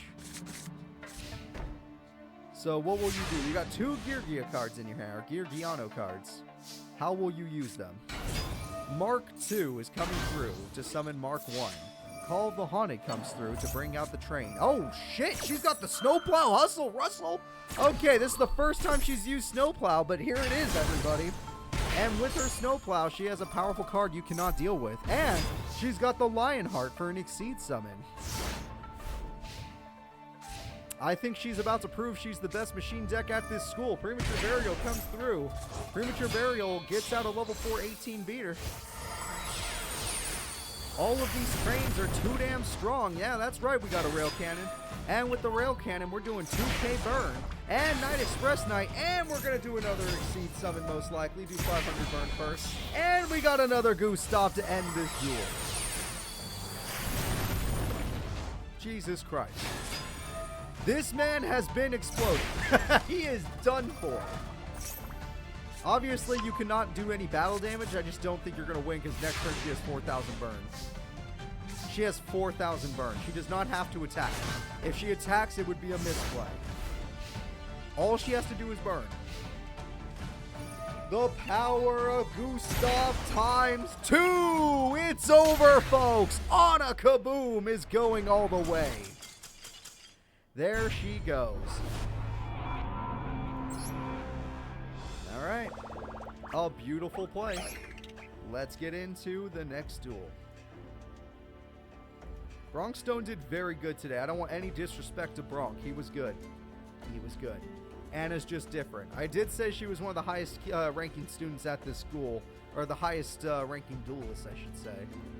So let's go ahead and let's see who's up next. It's time for Leon von Schroeder to take on Rio Castle. Huh, both of these guys got a castle. Alright, Rio, good luck to you. You're going to need it because Leon has been getting his field spell every single time today. I don't think he's never gone. I don't think there's been a duel where he didn't get his field spell. Alright, he got it. It's right there. I don't know how it's happening, but he's getting it every time. I might have to call the Master Duel Police because they're obviously cheating for anyone that uses that card. Imagine a Shizu with Necro Valley, how unoften she gets it with 9 versions of it in her deck. This guy's getting it with only 6. Every single time. And Burden of the Mighty has been destroyed. Hextrude goes in for the damage, gets to gain some attack, which is a mistake. You didn't want to do that against this opponent. Alright, let's see what else you got. You got to set and cry. That's not going to work against this opponent. Not unless you have a healing strategy. The Glass Slippers, not a good top deck. You can just search that, but it's fine. Let's get another Hextrude while we're at it. And let's do some popping while we're at it. Mother Grizzly doesn't stand a chance. That is 5,600 damage for crying out loud. You got any other plans? Do you want to do something? You want to do something, Rio? Rio summons Blizzard Falcon into Monster Reborn. Monster Reborn summons another card. And this is where Ragna Zero can be born. But if she goes for it, it won't be strong enough, technically. Because you have to beat both of these girls. Zero Fine, on the other hand, is going in defense mode like a coward. Okay, never mind. She's done. She's cooked. All right, she's down to 10 cards in her deck. Or he's down to 10 cards, I should say. The popping effect will end the duel. Yes, we're going to summon the pumpkin. Yep. All right, there we go. Cinderella summons her pumpkin, and that's the end of the duel. That is it, everybody. Let's go and yeah, that was rough. That was really rough.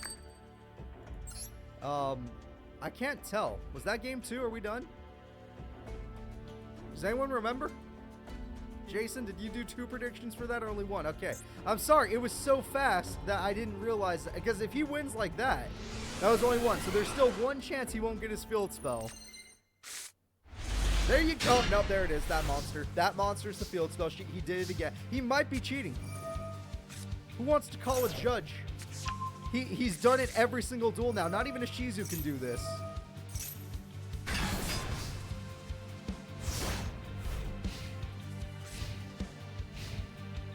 Alright, well, we have Burn of the Mighty, which is a good thing, because that will make the monster really weak. And we have a Trap card, which is also very nice. Magic Zone is a good top deck. There goes 10 cards. True Day is going to get rid of the Nerf, because the Nerf is problematic. That card is busted. We get rid of the Nightmare Penguin. No Nightmare Penguin! That was one of your only hopes!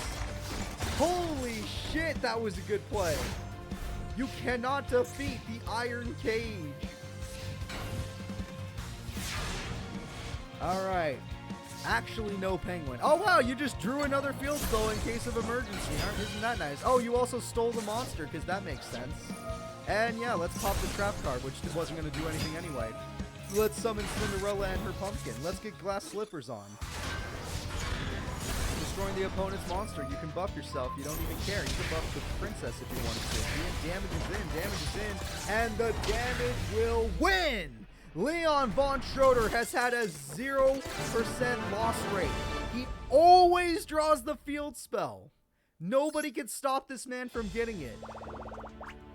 First turn field spell every single time. Jen could have stopped him if she had played her magical forest or magical spellcaster thing, but she didn't. So here we go. He must be cheating. I think we have to call it on that. So let's see who's up next. Okay, this one is going to be a little bit harder. Kathy has had an insane run today. Cat-chan is doing amazing. But is she as good as the Battling Boxer? Is she as good as one of the Barians? I do not know. That's a tough call. Alito is damn good. Alright, Cat-chan and Alito taking it out in the end of top 8.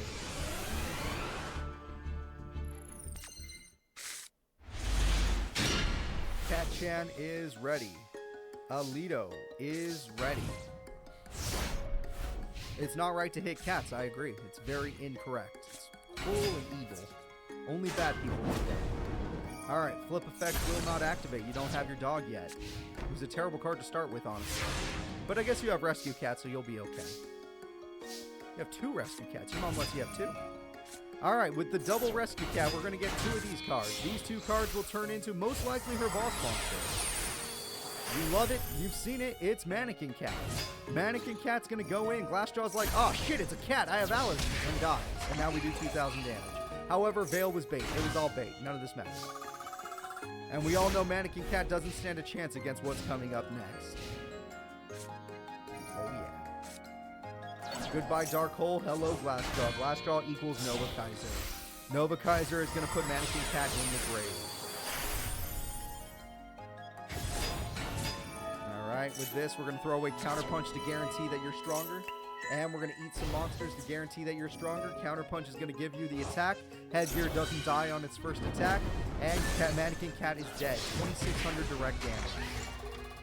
You need Wheeler Blood to beat Alito? Alright, Ayers Rock Sunrise will still work, and you can Rescue Cat or Nimble Beaver, either way.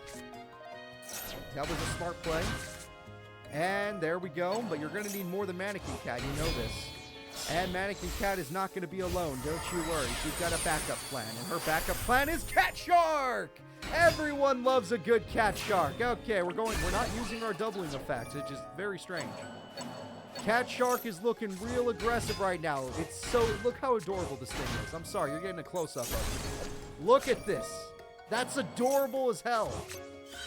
I blocked the whole screen for it. Cat Shark did its job all it could. But now that it's in attack mode, it's actually going to be a target, which puts Kathy in a pretty bad spot. Her life points, at least. Exceed Summon comes through. Double Veil is going to equal the ultimate creature. Lead Yoke. Yep, Lead Yoke is in defense mode as it is scared. And Lead Yoke is going to sit there waiting for you to attack it. And Nova Kaiser is not going to sit there. It's going to attack you in general. The attack goes through. Cat Shark will sit there like, come on, bring it. You can't kill me. I'm stronger than all of you. And no summons is a little strange in my opinion, and Cat Shark should be in defense mode by now. No summons is definitely strange. That monster just gained 800 attack. Did you end your turn with Cat Shark in defense mode? No, you haven't ended your turn yet, but still be careful. Also, Tree Otter should have been summoned on main phase 1. A lot of this should have been different. You're going to make more sharks, or are you going to make more mannequins? More sharks. Adorable. She's got all the cat sharks in the world for all the mannequin cats she could ever want. He's still gaining attack points slowly but surely. The Battling Boxer throws away the counter punch. The counter punch is going in for game. Here comes the big buff. Here comes the counter punch. Oh no! Mannequin Cat's in trouble!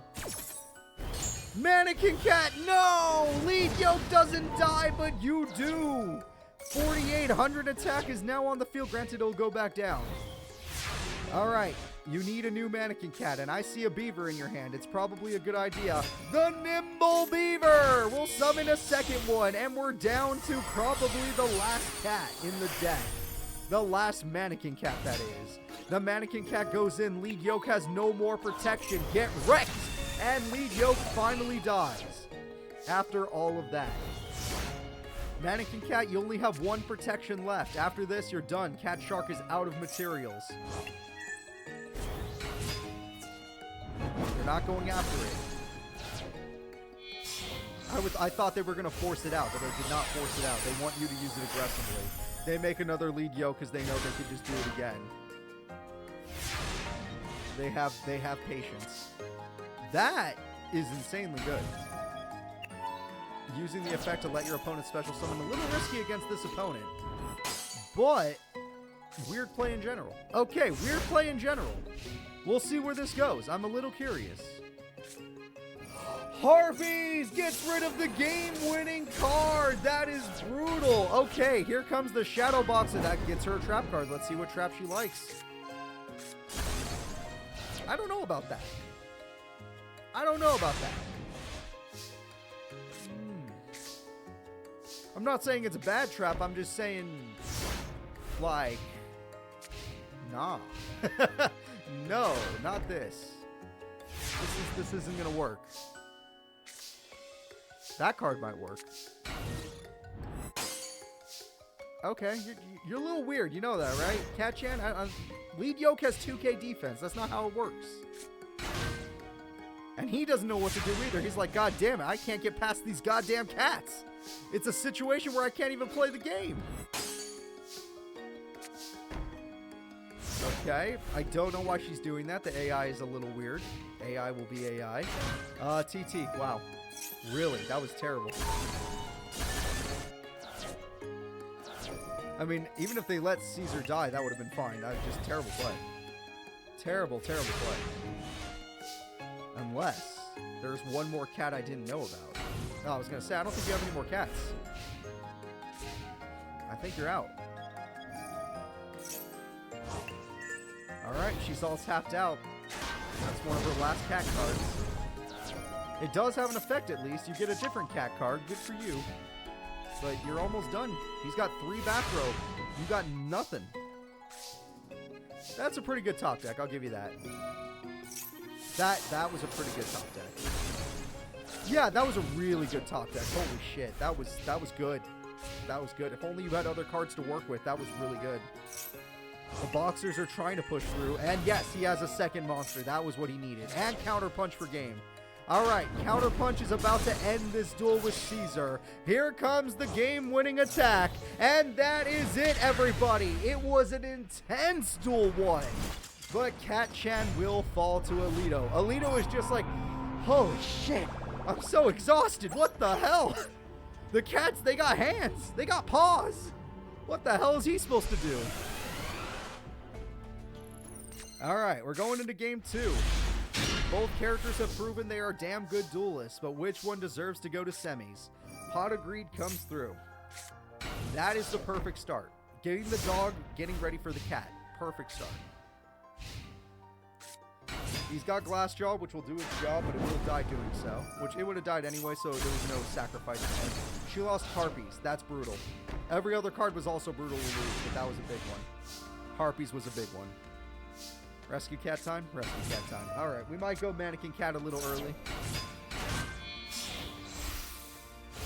Alright, we got 2 monsters coming through. That's great. Mannequin cat's there with 2,000 attack. 2,000 attack might not do it, so we're going to bring back Glassjaw because it doesn't matter bringing it back. It literally just dies. And they got Veil. Yep, same exact start for him. This is the start that ended her because of how good it was. So she's in a lot of trouble right now.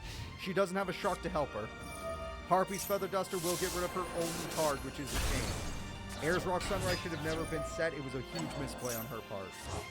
And now we're going for an Exceed Summon. With the Exceed Summon, we're going to get Nova Kaiser. We know how powerful this card is. Nova Kaiser devours more monsters. It hungers for attack points. Glassjaw can go in for 2,000 damage.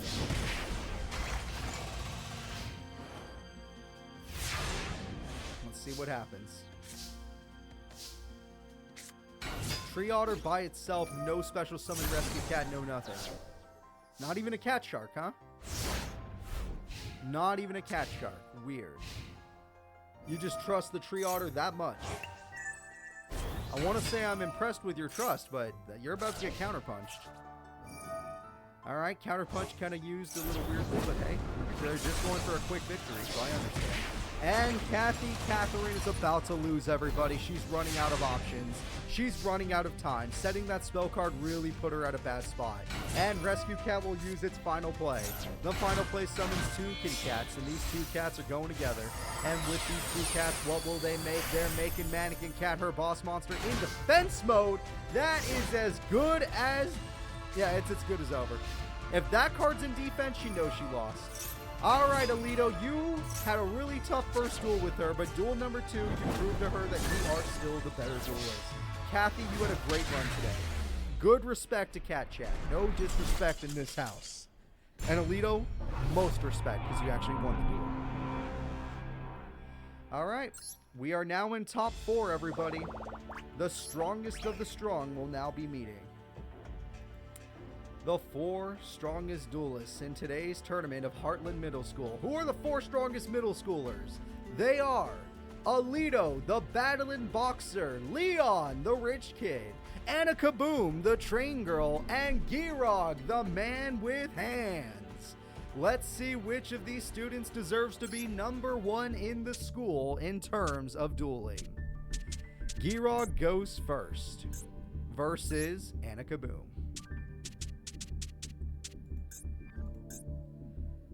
Alright, let's get in there, guys. Anna Kaboom and Girog are ready to duel.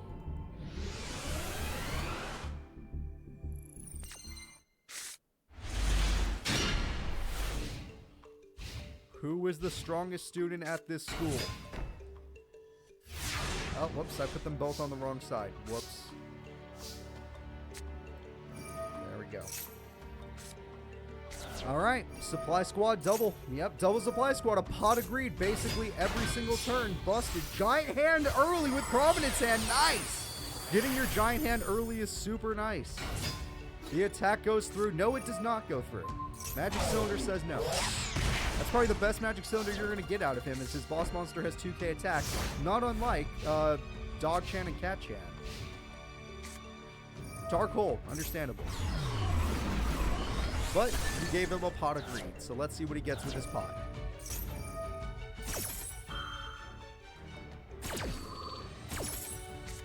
Okay, Prominence Hand. And nope, he didn't get two-hand monsters.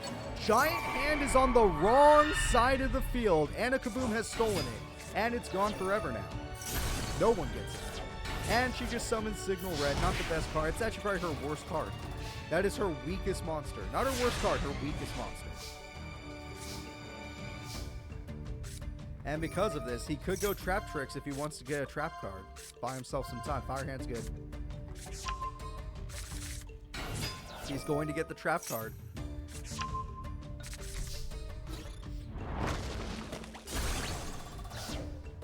Okay, we have ourselves a trap. That's very nice. I don't know what you can do about this, Anna. It's going to be a tough situation.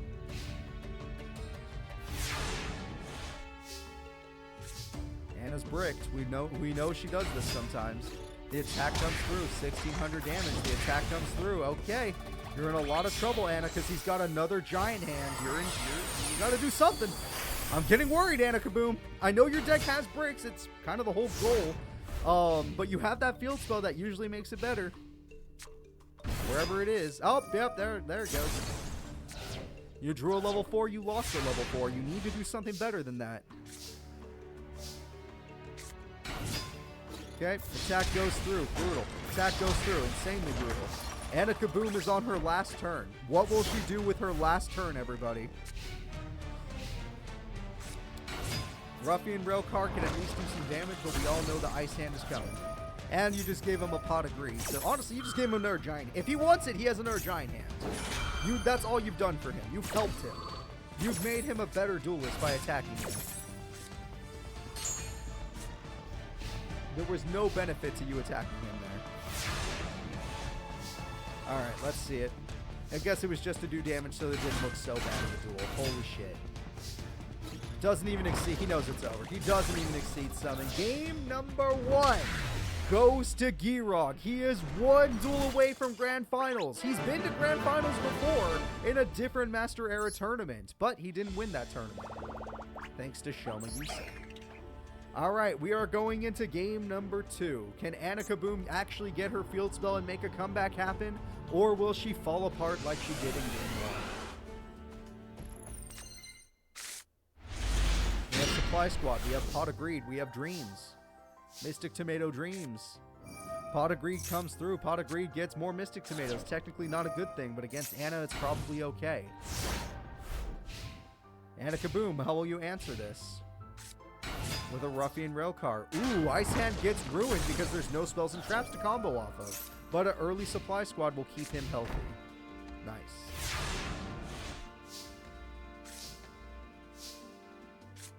Okay, Magic Hand into Prominence Hand. We already got the boss monster. Giant Hand is on the field, everybody. And Giant Hand is going to destroy you. Limiter removal. That technically works. You defeated the Giant Hand. It cost you your monster, but who cares? You did damage while doing it. Double Supply Squad is scary, and Spirit of the Flames guarantees they have something for anything you try to do. Yes, you do have a heavy freight train, but you kind of need something else to make it work. You need a field spell. There's lots of things you need to do. Oh, you just drew your field spell. Okay then, I take everything back. You drew your field spell. Therefore, it's time. I'm surprised we just went for battle and we didn't do. I guess we're gonna do it next. Still, by battling, you gave them Supply Squad to a pot of greed. Ice Hand, scary. Bottomless, very scary. And there we go, everybody. It's time for the cannon. Rail Cannon Gustav Max goes for the big damage. 2,000 burn. Call of the Haunted bringing back the car. And beautiful. And this car has another effect. Beautiful. Alright, what are you going to do, Mr. Hands? She's got all of her life points and you've got nothing. You got fire! You got the power of fire! Oh shit, you used it that way. I thought you didn't want to stop her from burning you? You should have crashed on the 18 beater, killing her monster so that she can't burn you. Because now you've taken 2,000 burn, which is 2,000 too much. Now you've lost your trap card. Now you have no trap card. She doesn't care if you pop her monster because she's already got what she wanted. She got as much damage as she could dream of. Oh, you aren't going after Gustav. Ice Hand, okay. Prominence hand, okay. Interesting. I don't know what you're planning here. She got the Snowplow Hustle Russell. You gotta love that card. Really funny name. And we're just gonna hide behind ice. That makes sense. Though if she summons another burn card, you lose. Harpies. Okay, finally he's not gonna get Pot of Greed. Night Express Knight, that can get out of level 10. Yep, that's it, folks. She's gonna go for the burn, and we're going to game 3. Either of these characters could go all the way. Both have shown that they're very powerful duelists, but we don't know which one is going to do it, unless she messes up right now. All she has to do is use her effect. And that is it. Giroud just got wrecked. He's like, holy shit, there's a kid in this school better than me. I just beat Nash. I know he's Shark now, but I just beat Nash. You're telling me I can't beat some random kid with a cannon? Why does she have a cannon? Why is it also a hovercraft? I don't understand things anymore. We're going into game 3. All right, moving into game 3, let's see what happens. We have Supply Squad, we have Mother Grizzly, we got all the fun stuff. Harpy's Feather Duster is about to be busted. No special summon play. Interesting. Fire Hand, maybe? No Fire Hand. Trap Tricks is good, but Harpies is better. Yep. Harpies, get on out there. Let's see what we get rid of. TT is gone. MST would have stopped the Supply Squad, so that would have been nice, but nope. No chance there. In game 3, she does get her level 10 monster, but without her shield spell, she can't do much with it. Didn't work out for her. Supply Squad time. Pot of Greed's damn good. Lionheart only has 1200 attack, which is okay.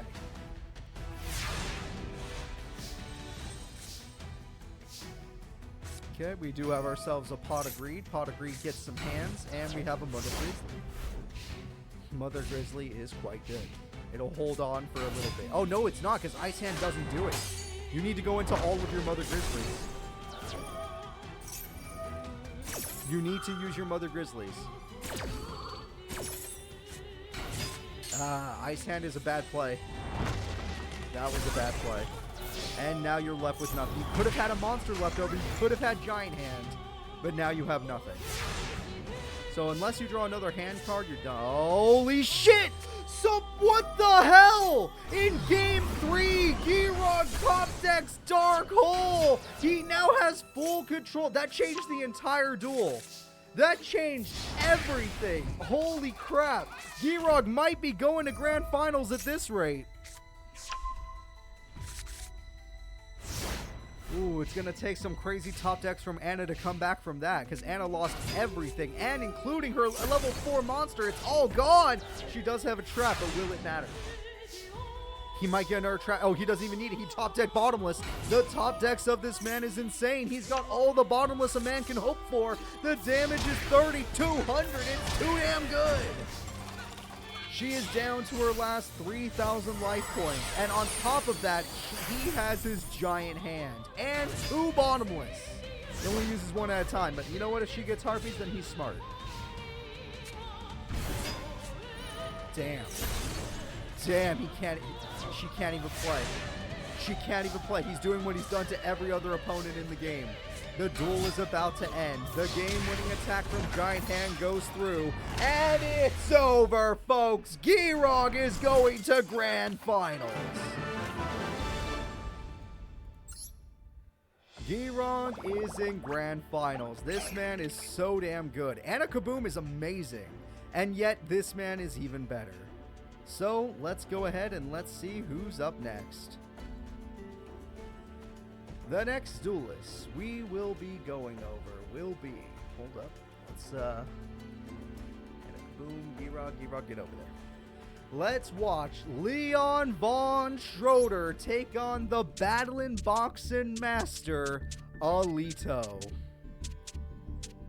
Leon von Schroeder versus Alito. Leon is the last person here that isn't a former Barian. Alright. Let's do this.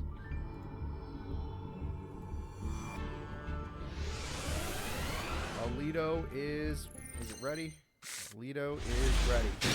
He didn't get his field spell. That's the first time it's ever happened. This is the first time Leon did not get his field spell. Rhoda has come through. Rhoda gets Glassjaw. Glassjaw goes through and destroys the pumpkin mobile. The carriage, whatever. Pumpkin carriage. Pot of Greek could change things. That's a good top deck. Nope, that's not it either. This card gets out Royal Knight. Or Iron Knight, I mean. Iron Knight destroys the monster and goes in. Iron Hans goes in for 1,200. Leo is winning with his base monsters. He doesn't even need his golden castle. Supply Squad is really good for Alito. Headgear is going to throw away Counterpunch and then waste it immediately. Yep. Better to use that as a reactive play than an aggressive play. I'm sorry, what? What? Okay, Alito is playing horribly. At least he gets a Supply Squad, but that was really, really bad. Iron Hans is here. Supply Squad gets whatever. I swear, after that one update from a while back, they got way worse with Dark Hole. Alright, Iron Hans goes in for 1,200.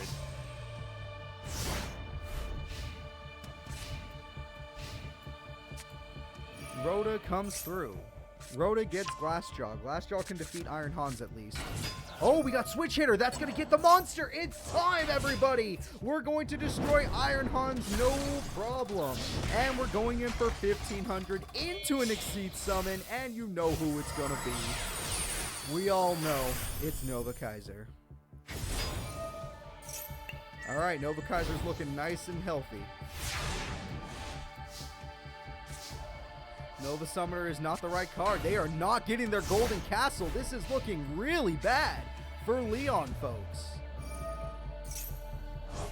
Leon needs some help, and all he's got is a bunch of defensive cards. Now, granted, this card can at least slow it down a bit. Nova Summoner will slow down the duel. Okay, the Princess will get yourself the Pumpkin Carriage, which is nice. Shard of Greed, not bad.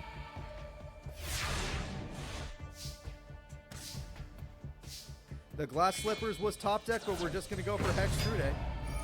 And we're going to use this to nerf the opponent's monster. Hextrude gets stopped by Magic Cylinder! That is brutal. Gold Moon Coin, I think it's a risk-based card. Something about drawing 2 cards, but I don't remember. I would not know. Counterpunch gets thrown away in order to destroy her. Yep.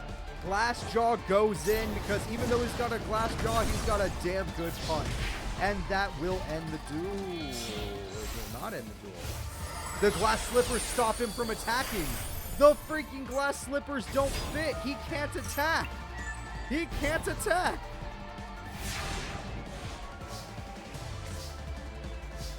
All right, more gingerbread houses, but I don't even know what this card does, but it's one of his cards from the anime. Gains 600 attack, kills monsters with 2,500 or more. That's it. That's all it does. I still would have used it, but maybe the AI is too dumb. Lead Yoke, here we go.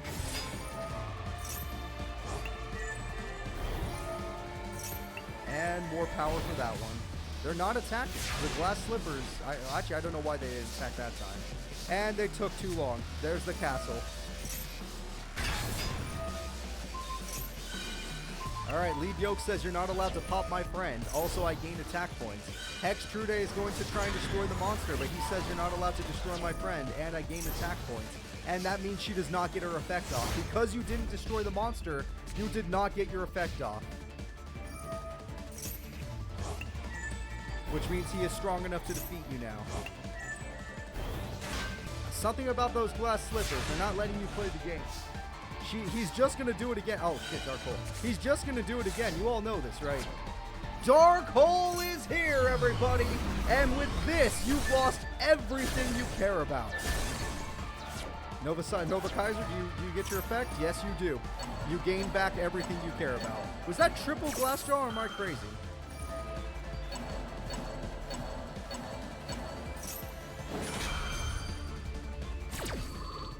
No, you're not getting triple Glassjaw anymore. At least these cards have good D. Holy shit. Every single card he has good defense. And I'm not going to lie, she loves when your opponent summons a bunch of monsters. She loves it. She hungers for it, because watch this. She wants it. She wants more. Alright, 3,400 attack. Alito cannot defeat that. All he can do is try to hang on. He cannot hang on. He's not even Exceed summoning, which is really dumb. At least you have, I know you have an Exceed monster that'll work. So you lost the Golden Castle, but you already have the boss monster you always wanted. So I guess it doesn't matter if you lose the castle. And your boss monster will continue to eat monsters, because it hungers. Can't attack twice anymore because lost Golden Castle. Gotcha. You put that in attack mode. A little risky in my opinion, buddy. Especially when all she needs is like one more buff. Harpies is a little weird, but I understand. If you were going in aggressively, I understand. But you're doing all this on main phase too, so it's a little weird, buddy. It's a little weird. You have to understand that. I can't be the only one that looks at that like it's weird. Lead Yoke makes sense at least. He knows that he can't win by battle, so if he could just stall long enough, he can win that way. Okay, attack goes through, but he says, I'm not dying. In fact, I'm getting even stronger. Obviously not stronger than her, but stronger.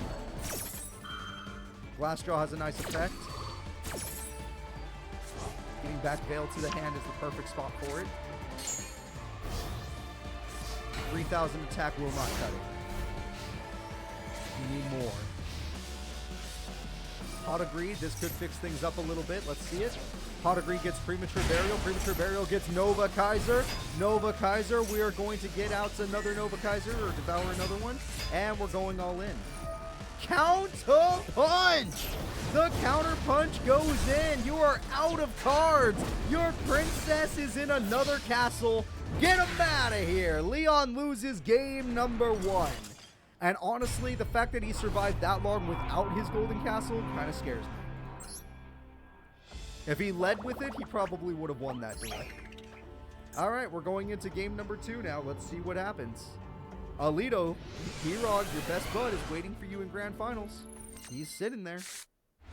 And you got 2 field spells if you want them. Leon got 2 field spells. Alright, the Golden Castle shall begin. We summon the boss monster. That is it. Also, Iron Cage is busted, so get ready for that. Rhoda is coming. Rhoda gets Glassjaw. I would have got Veil. You're going to need Veil. Pot Agreed. And Supply Squad is a good start at least. If you get Lead Yoke, you're smart. This card can at least special summon, but it's not the greatest. Especially since Glassjaw is part of it. It's not the greatest. Alright, time to lose 10 cards. You don't need them anyway. Let's just get another card from the deck. Hello there, princess. Summon the pumpkin. Yep, pumpkin carrot. And she's got the glass slippers on. And we pop the monster in order to special summon a bunch of monsters to the field. But Glassjaw is one of those monsters, so it's not the best. I am a little curious. Who here actually, like, I know this is Leon's deck from the anime. Who here wants Leon to win and who here wants Alito to win? Let me know in chat. She can attack directly, and when she does, she weakens monsters. What the hell? Why would she nerf herself like that? Why did no one attack Glassjaw? Like, even the 0 attack point monster could have attacked Glassjaw and it would have been fine. Call of the Haunted comes through. You let them keep Glassjaw, which means they can exceed now. Very weird. Had 0 defense. Lead Yoke comes out. Lead Yoke has good defense and is just going to sit there for a bit. And now we got Nova Kaiser with 1 attachment, so it has 1 special summon to rely on. And Shard Agreed. Why not? Everyone likes a good Shard Agreed. A lot of you guys seem to like or don't like. Wow, it's really opposite. Wow, you're already out of cards with your Golden Castle. Lead Yoke says no. If you're going to kill us, you're going to kill us by battle. I think Alito has the combos to stay in the duel long enough against Leon. Sorry, Alito can do it. Because as long as he gets Veil back... Oh, Iron Cage! What a play! Iron Cage is going to steal the monster! That card pops traps! I didn't even know it did that! The attack goes through. This will buy you time because not only do you get supply squad, but you can get another monster on the field.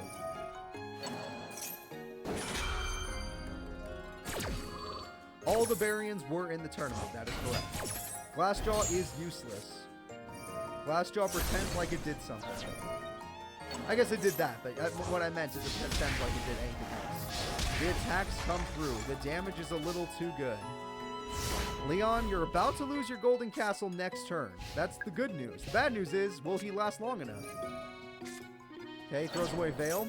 Brings back Yoke. Yoke has no attachments, therefore it's not even useful. Premature Burial brings back Shadow. And that's an Exceed Summon. And we got Lead Yoke again. Lead Yoke is in defense mode. He knows he just has to buy time. If he can buy time, he's going to be good. Water of Life. I don't remember what Water of Life does. We got a Tribute Summon. They're just going for beater monsters. They know that this is the only way they're going to win this duel, is by going for beater monsters. And that's it. That card is no longer invincible, but you did not kill it. Lead Yoke survives with 3,800 attack. That is the game-changing card. Shard of Greed is about to use its effect. We got a Pot of Greed, folks. Alito is looking real good. We got Rhoda. Rhoda gets you the Switch Hitter, which is a special summon card. Special summon card. Yeah, alright, we're not special summoning at all. We're not attacking. I don't understand. I'm quite confused. That's her last boss monster. Magic Cylinder, the best cylinder in the game, 3,800 damage. And one of the Lead Yokes will fall. Supply Squad comes through. Hextrude buffs her! It's it! She's stronger than Lead Yoke. You can't beat her anymore. She's at 4,200 attack, you fool. Should have crashed when you had the chance. Another Switch Hitter, but this time he might actually use it. He's doing it for the first time in the tournament! It's his boss monster, Battling Boxer, Star Cestus. Counterpunch is right there. We're going for 1,200 damage. Counterpunch reverses the damage. The winner is Alito. Alito uses his boss monster for the first time and truly counterpunches his way to victory. Alright, Leon von Schroeder, you did incredible, but your tournament isn't over yet. Alito, your tournament isn't over yet either, but we'll get back to you. It's time for the Bronze Place Breather match. Let's go find Anna Kaboom. She's in here somewhere. There she is. And let's start the duel. Anna Kaboom versus Leon von Schroeder. The Bronze Place match has begun. Who will be getting the bronze medal? Let's find out right now.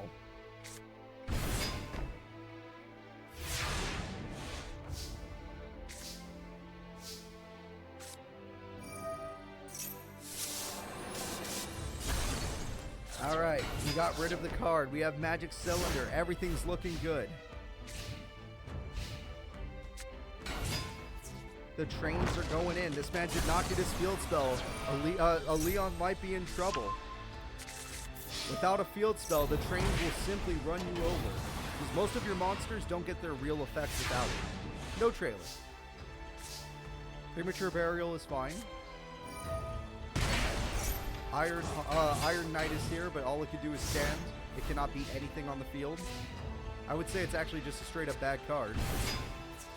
All of these trains are overpowering the opponent. I'm afraid the Cinderella is about to die, guys.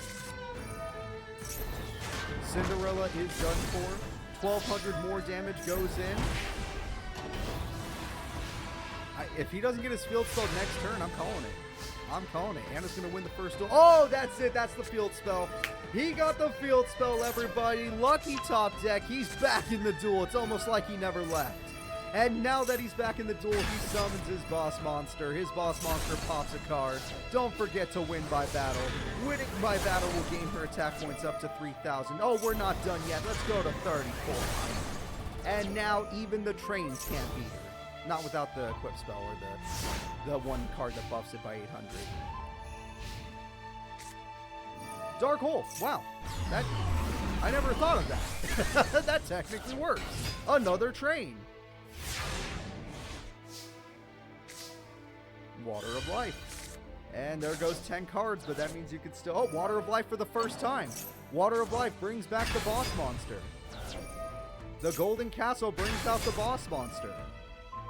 And there it is. The boss monsters will not gain attack anymore. Yes, they will. Signal Red made it as strong as them. So, oh, they don't get the effect though, so that's fine. You need your field spell to counter their field spell. Shit. And a Kaboom at the very end seems to be failing us, everybody. Pot of Greed is probably going to come through. He's down to 5 cards left, and he's probably not going to Pot of Greed if he's smart. Wow, she was still in the deck with only 5 cards left? That's insane. Damn, it was Magic Cylinder and said she was still in the deck. I can't believe your luck stat. Leon's luck stat wins him the duel. Holy shit, that was lucky. How could that card still not be banished? That's so crazy to me. All right, game number 1 goes to Leon Von Schroeder. And a Kaboom, you need to get your trains. Where's your field spell? Where's your chance? You need to do better. This man always gets his field spell somehow. Not this time. Uh-oh. Well, Nova Summoner can buy time, though. No field spell, but he's got time. Glass Slippers does buff it. Yep. 2400 attack. It'll be hard to beat that. Alright, let's see what we get instead. We got the field spell. Interesting. Alright, with the field spell, we get an early Exceed Summon. Yes, it's time for some burn. Limiter removal. Holy shit! Screw the burn! Now, granted, Lionheart's not even nearly as good, so you're still going to need to Exceed Summon after this. You're going to need to do it. You're going to need to. You're going to die. You're going to die. Please do something. Oh god, it's Cinderella. Oh god, it's the carriage. And Exceed Summon. Here we go. With the Exceed Summon, we have ourselves a 2000 burn card. With the 2000 burn, life is good. And now we got Night Express Knight for later. That's a good backup card. She's got all the burn she needs, unless this guy can actually get his castle. He did not get his castle. All of the cards are hiding in defense mode. They're scared. They don't know what to do. 2000 burn comes through. That card has another effect. It pops the princess.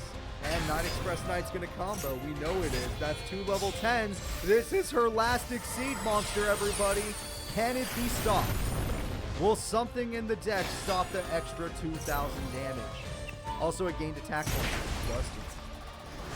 The carriage is gone. Pawns is gone. All that is left. All that is left is this. Yeah, I don't think he knows how to use Gingerbread House. We can accept that now. That is the only way. Love you too. Now let's see the damage. The damage is going in. The direct damage of 300, and that's it. Amazing job, Princess. Good job.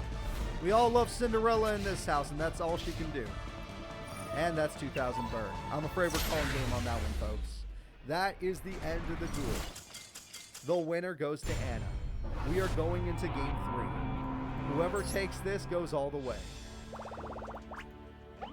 Who is going all the way? Will it be Anna Kaboom, or will it be Leon? Who gets that bronze medal and might be remembered because they get a bronze medal? Well, seeing as he didn't get his field spell, I think I know the answer. Seeing as she is bricked, okay, we got a double brick situation. I didn't know it was possible, but the 2 bricks has happened. You can attack with your princess. Don't be a coward. Do it. Damn it, you're a coward. I'm afraid this isn't going to work. You needed to attack. Harpies hits TT and Magic Cylinder. Insanely good Harpies.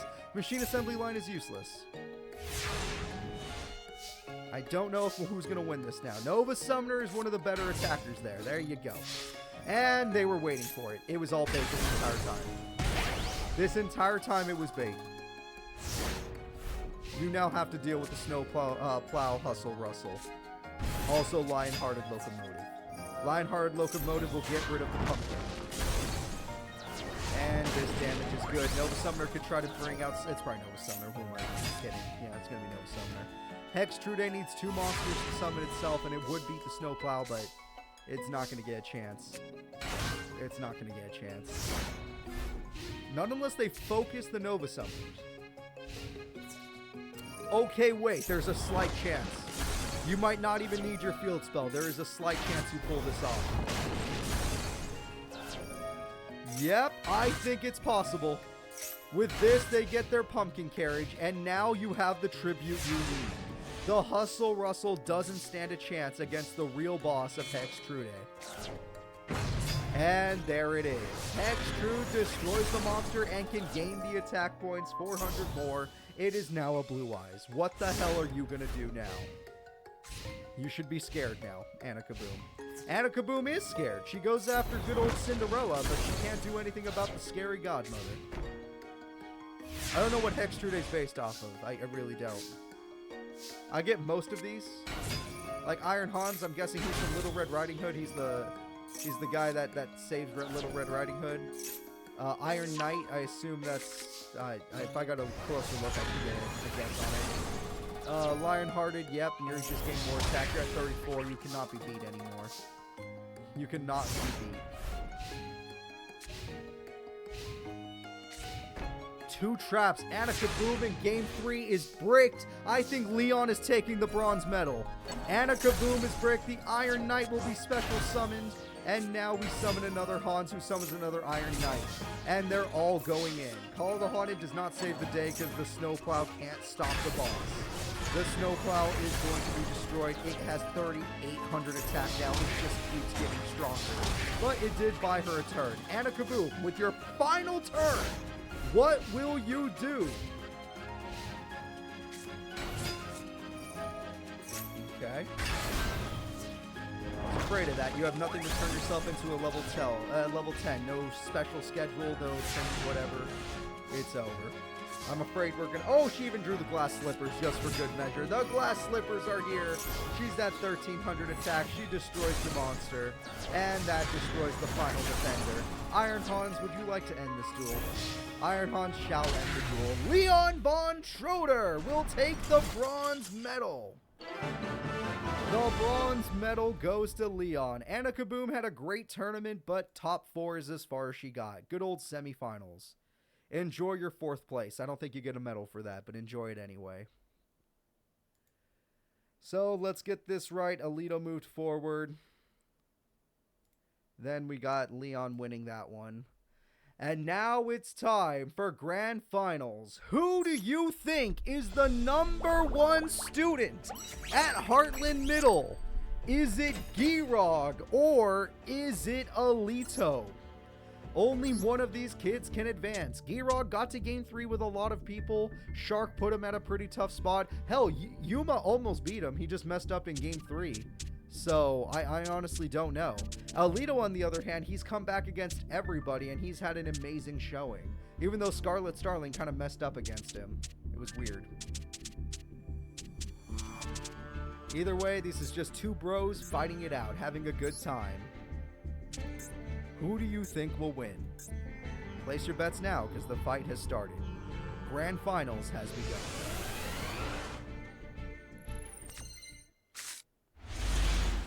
Girog is ready. Alito is ready. The final battle of the day. Let's do this. Okay, Supply Squad comes through. Double Supply Squad. That's so much draw power for Girog to make sure he gets his trap cards. As long as he has his traps, he will stop Alito from playing the game. Also, he already started with some traps. We are going to use this to throw away another Veil, and Counterpunch will be... No, we will not! Get that back in your deck! Get that back in your deck! You're not having a graveyard. Illegal. Oh, man, Prophecy's doing so good. Switch Herder has no targets. Phoenix Chain says you don't play the game. And Jolt counter hits the other trap. That is super freaking good. Alright, the Jolt counter is amazing. Ice Hand will die. There's no other target for Ice Hand, which means there's no way to special summon. This is crazy. Switch Hitter is not usually enough. Fire Hand can beat it. Trap Trick can beat it. But with that special summon of Sparer, it is enough. There's no traps to stop Nova Kaiser. No traps at all. We have ourselves a set. Harpies is really good. You'll stop the draw power. Getting rid of all of Girod's draw power pretty much shuts him down. Unless he gets Fire Hand. Nope, that is Magic Hand. Magic Hand doesn't do a damn thing. I'm afraid that it looks like Alito's boxing style is really good right now. Pot of Greed could be the comeback card, but no, it's not. Alright. I was like, Pot of Greed could do it. It can't do it. He's in so much trouble. Call the Haunted and Premature are nice, but you don't have nothing to eat, so nice try. Not setting anything was really smart. Ice Hand was wasted yet again. Without Eddie Ice Hand's Fire Hand is going to be completely worthless. And Harpies. Okay, well, no Call the Haunted in general. Again, we are just stuck here. He can't make any plays. Switch Hitter can get in there to at least do some damage, and it's gone. Not in the graveyard, though, so we can't bring it back. More Magical Hands! He can't draw a Fire Hand to save his life! This man needs the Flamin' Hand, and he just can't get it. Giroud doesn't know what to do. Oh, there it is. I take it all back. He got it. There goes the Pop Effect, there goes the Ice Hand, and there goes the Gauge. Beautiful damage. Premature Burial will obviously change everything, but we'll see how it goes. I'm surprised he didn't go for Giant Hand, honestly. Premature Burial brings back Kaiser. Kaiser can devour some of the cards in the grave if he wants them. And Headgear can help out to get rid of Prominence Hand, but he's not going to go for that. In fact, he just goes for Prominence Hand because he knows he's going to die to Ice Hand. Ice Hand will be his downfall. That is true. Alright, Mother Grizzly is here. Ice Hand goes in knowing that it's time for death. Ice Hand gets rid of the spell card, getting out a Fire Hand, and they're all going to work together, but only Spirit of the Flames can defeat the back row monster. And now it's a game of top decking for Alito. Giroud has turned the duel around. This is an insanely close duel, very back and forth. All he's got is Veil. Might have even been better to hold that in your hand, I don't know. Alright, attack goes through again, not exceed summoning. Very strange, but he's going in for damage. That's 3,000 damage. And now he exceeds summons. He's saying, you know what, Alito, this was an amazing duel, but I'm number one in the school. I'm the head of the disciplinary committee. You can't beat these hands! Alright, the giant hands are on the field. What will you do, Alito, with your last top deck? I don't know what that is. And neither does he. End the duel. Giant Hand goes in for one giant punch. And game number one goes to Giroud and his hands. Alito dominated the early game, but it wasn't enough. Giroud did have comeback potential, and he did it. So, let's get into game two. And let's see if Giroud can clutch it up and win Grand Finals forever, being the top student at Heartland Middle, or if Alito will make a comeback happen. Charter Greed is a good start. Very good on the first turn. Call the Haunteds are nice. Shadow Boxer's nice. Counter Punch is whatever. Counter Punch is good to throw away at least. Alright, Shadow Boxer goes in, but it's chained down. A shame. Lots of back row. As long as there's no Harpies, you're in a good situation. Ooh, Ice Hand and Mystic Tomato are going to combo up. And using this, we are going to see good old Giant Hand. And that is good. Where's Kite and the rest of this Exocast? They're not in Heartland Middle, I'll tell you that. And we are going to see a Supply Squad will try to make a comeback. Counterpunch did get rid of the boss monster, which is really pathetic when you think about it, that you just lost to a boss like that. And Monster Reborn is going to steal the... Oh, he stole Ice Hand. Really? Doesn't that actually help Giroud that you stole that card? Oh, you're going to eat it. That makes sense. We're going to use it for Exceeded. Alright, Battling Boxing Nova Kaiser is here, and there it is. We got 2,500 damage. The damage is so good. You gotta love it. Mother Grizzly is coming in. Mother Grizzly will crash, and it's not a great idea, but it did its job.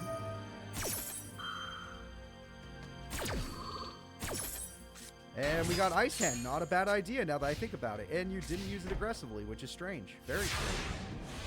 I mean, no matter what, it's going to die, but when? Charter Greed gets its effect off. This is why it's so good getting on the first turn. Headgear is going to throw away a counter punch. We all saw that coming. And we're going to eat a monster. Transmigration gets rid of Counter Punch. And why would you give them back Monster Reborn? Dear God. That is not a card you want to put back in the deck. But Counter Punch was good. That was a good play, at least. Alright. Attack goes through. Attack does not go through.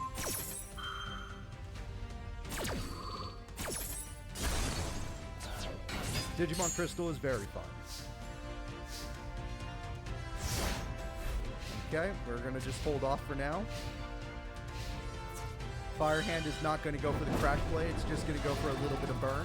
D-Rog in Game 2 is getting wrecked by Alito. This is not looking good. Shadow Boxer uses its effect. And by doing so, it can now... that honestly was great. Just a free special summon. And by doing so, we're going to get rid of Mystic Tomato. Mystic Tomato, come on, you know you want to. Yep, Mystic Tomato will summon a monster, which is going to put you in a bad spot. I'm not going to lie. I am not going to lie. This is going to hurt. The damage is good. The damage is very good. And... double Battling Boxer Nova Kaiser. So, we're just going to have two Battling Boxers stand side by side. Firehand can't do it anymore. And yet they still try. I can appreciate a good try, but it's not worth it. Not when your life points are this low. All you're doing is earning your opponent more monsters. You're not even helping yourself. He's going to get a league yoke because of you. I hope you know this. It's the end of the duel, folks. It is the end of the duel. He's holding on for dear life, but all he has to do is Dark Hole and he wins. Oh, okay. Well, now I don't know. Now I have no clue how he wins, but there goes your monsters.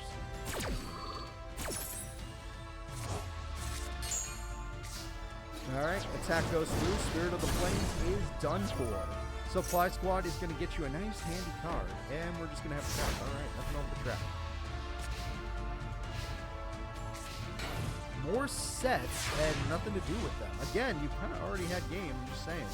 I'm not trying to be rude, I'm just saying, you already had it. All you had to do is press one button. It's the win button. Harpies changes everything now that you have Rhoda as well. You can do some stuff. And let's see. Rhoda comes through for good old Shadow Boxer. Magic Hand's like, that's not fair. Take burn. And then you're just going to eat your own Shadow Boxer. Sure. Everyone likes to eat Shadow Boxer. Again, still, you had game this entire time. Alito, I'm just trying to tell you, you had game. You don't need to do any of this other nonsense. It was pretty much guaranteed. You're giving Girock a chance, which you never want to do. Not even attacking. Yeah, I'm very confused. You were literally giving Girock all the time in the world. He's building his back row because of you. You've done this to yourself. Oh, now you feel like it. Now that he has traps. Now that he has traps, you feel like it. Not when you had Harpies. No, because that would make too much sense. Oh, I guess it didn't matter. I mean, you still have game. Just saying. Oh my god. What? Did he get another one? What the hell? What the hell is going on here? Alright, Glassjaw goes for game. I can't believe it's not. Oh my god. I can't believe Alito might have thrown all of this. Alito might have thrown the entire duel. He only needed 300 damage. That's all you needed. What is going on? Another Supply Squad, as if that matters. You know he wants his boss monster. Actually, he might go for 2 attacks, then his boss monster. Okay, here comes 3 attacks. I was incorrect. 3 attacks are about to come through. Veil can stop one of them, I believe. Good job, Veil. Exceed Summon comes through. There is a 1600 attack point monster right there, waiting to die. All you have to do is Exceed Summon and you win. He even gave you back Nova Kaiser. That is a level 3, but that is actually the worst top deck. That, surprisingly, was the worst top deck possible. Double Trap Trick. This is hilarious. This is so fun. You might actually lose this. 300 life points. Yeah, now you're right. Bottomless will mess it up, but still. 300 life points remain. What are you going to do? Do you have any burn cards in this Battle and Boxing deck? Switch Hitter? That technically works, but you're about to get bottomless. I can't believe it. It's happening. It's happening. Girog is going to be known as the #1 student, only dropping a game to like Yuma. The attacks come through. Girog is the top student at this school. Yeah. Turns out muscles matter. Alito is damn good. Alito is super awesome, but he is not #1. He is the #2 student. He is the Serenity Wheeler of this school. So guys, that is going to be it. This has been an amazing first ever Heartland Academy tournament. This is our first tournament in Heartland City. It was a lot of fun. I hope you guys liked all the new decks. I hope you guys liked all the new stuff. Sorry about Dog-chan. There's not much I can do. Turns out Cat-chan works out even without her stuff. I like Cat-chan's deck. But Dog-chan just rough. That was funny. All right, let's go ahead and let's just see who's... let's just take a nice look at the bracket. All right, Girog has won, 2-0ing his friend. And by doing so, he is now getting the gold medal. Then we have Alito, great job. Leon Von Schroeder, amazing job. Anna Kaboom did great. And honorable mentions, Kathy. Everyone give a clap to Kathy. Everyone give a clap to Bronk. He did great. Shark, worse than we expected. Rio, probably about right. It's fine. Top 8's good. So, this has been today's Yu-Gi-Oh! Master Era Heartland Middle Tournament. I hope you enjoyed. Next week, expect more stuff like this. And hopefully we'll have an even more enjoyable time. I'll see you all then. Please remember to like and subscribe on YouTube. I only need 200 more of you, and we hit 100K on YouTube. Be the last 200. I'll see you all then. Bye, guys.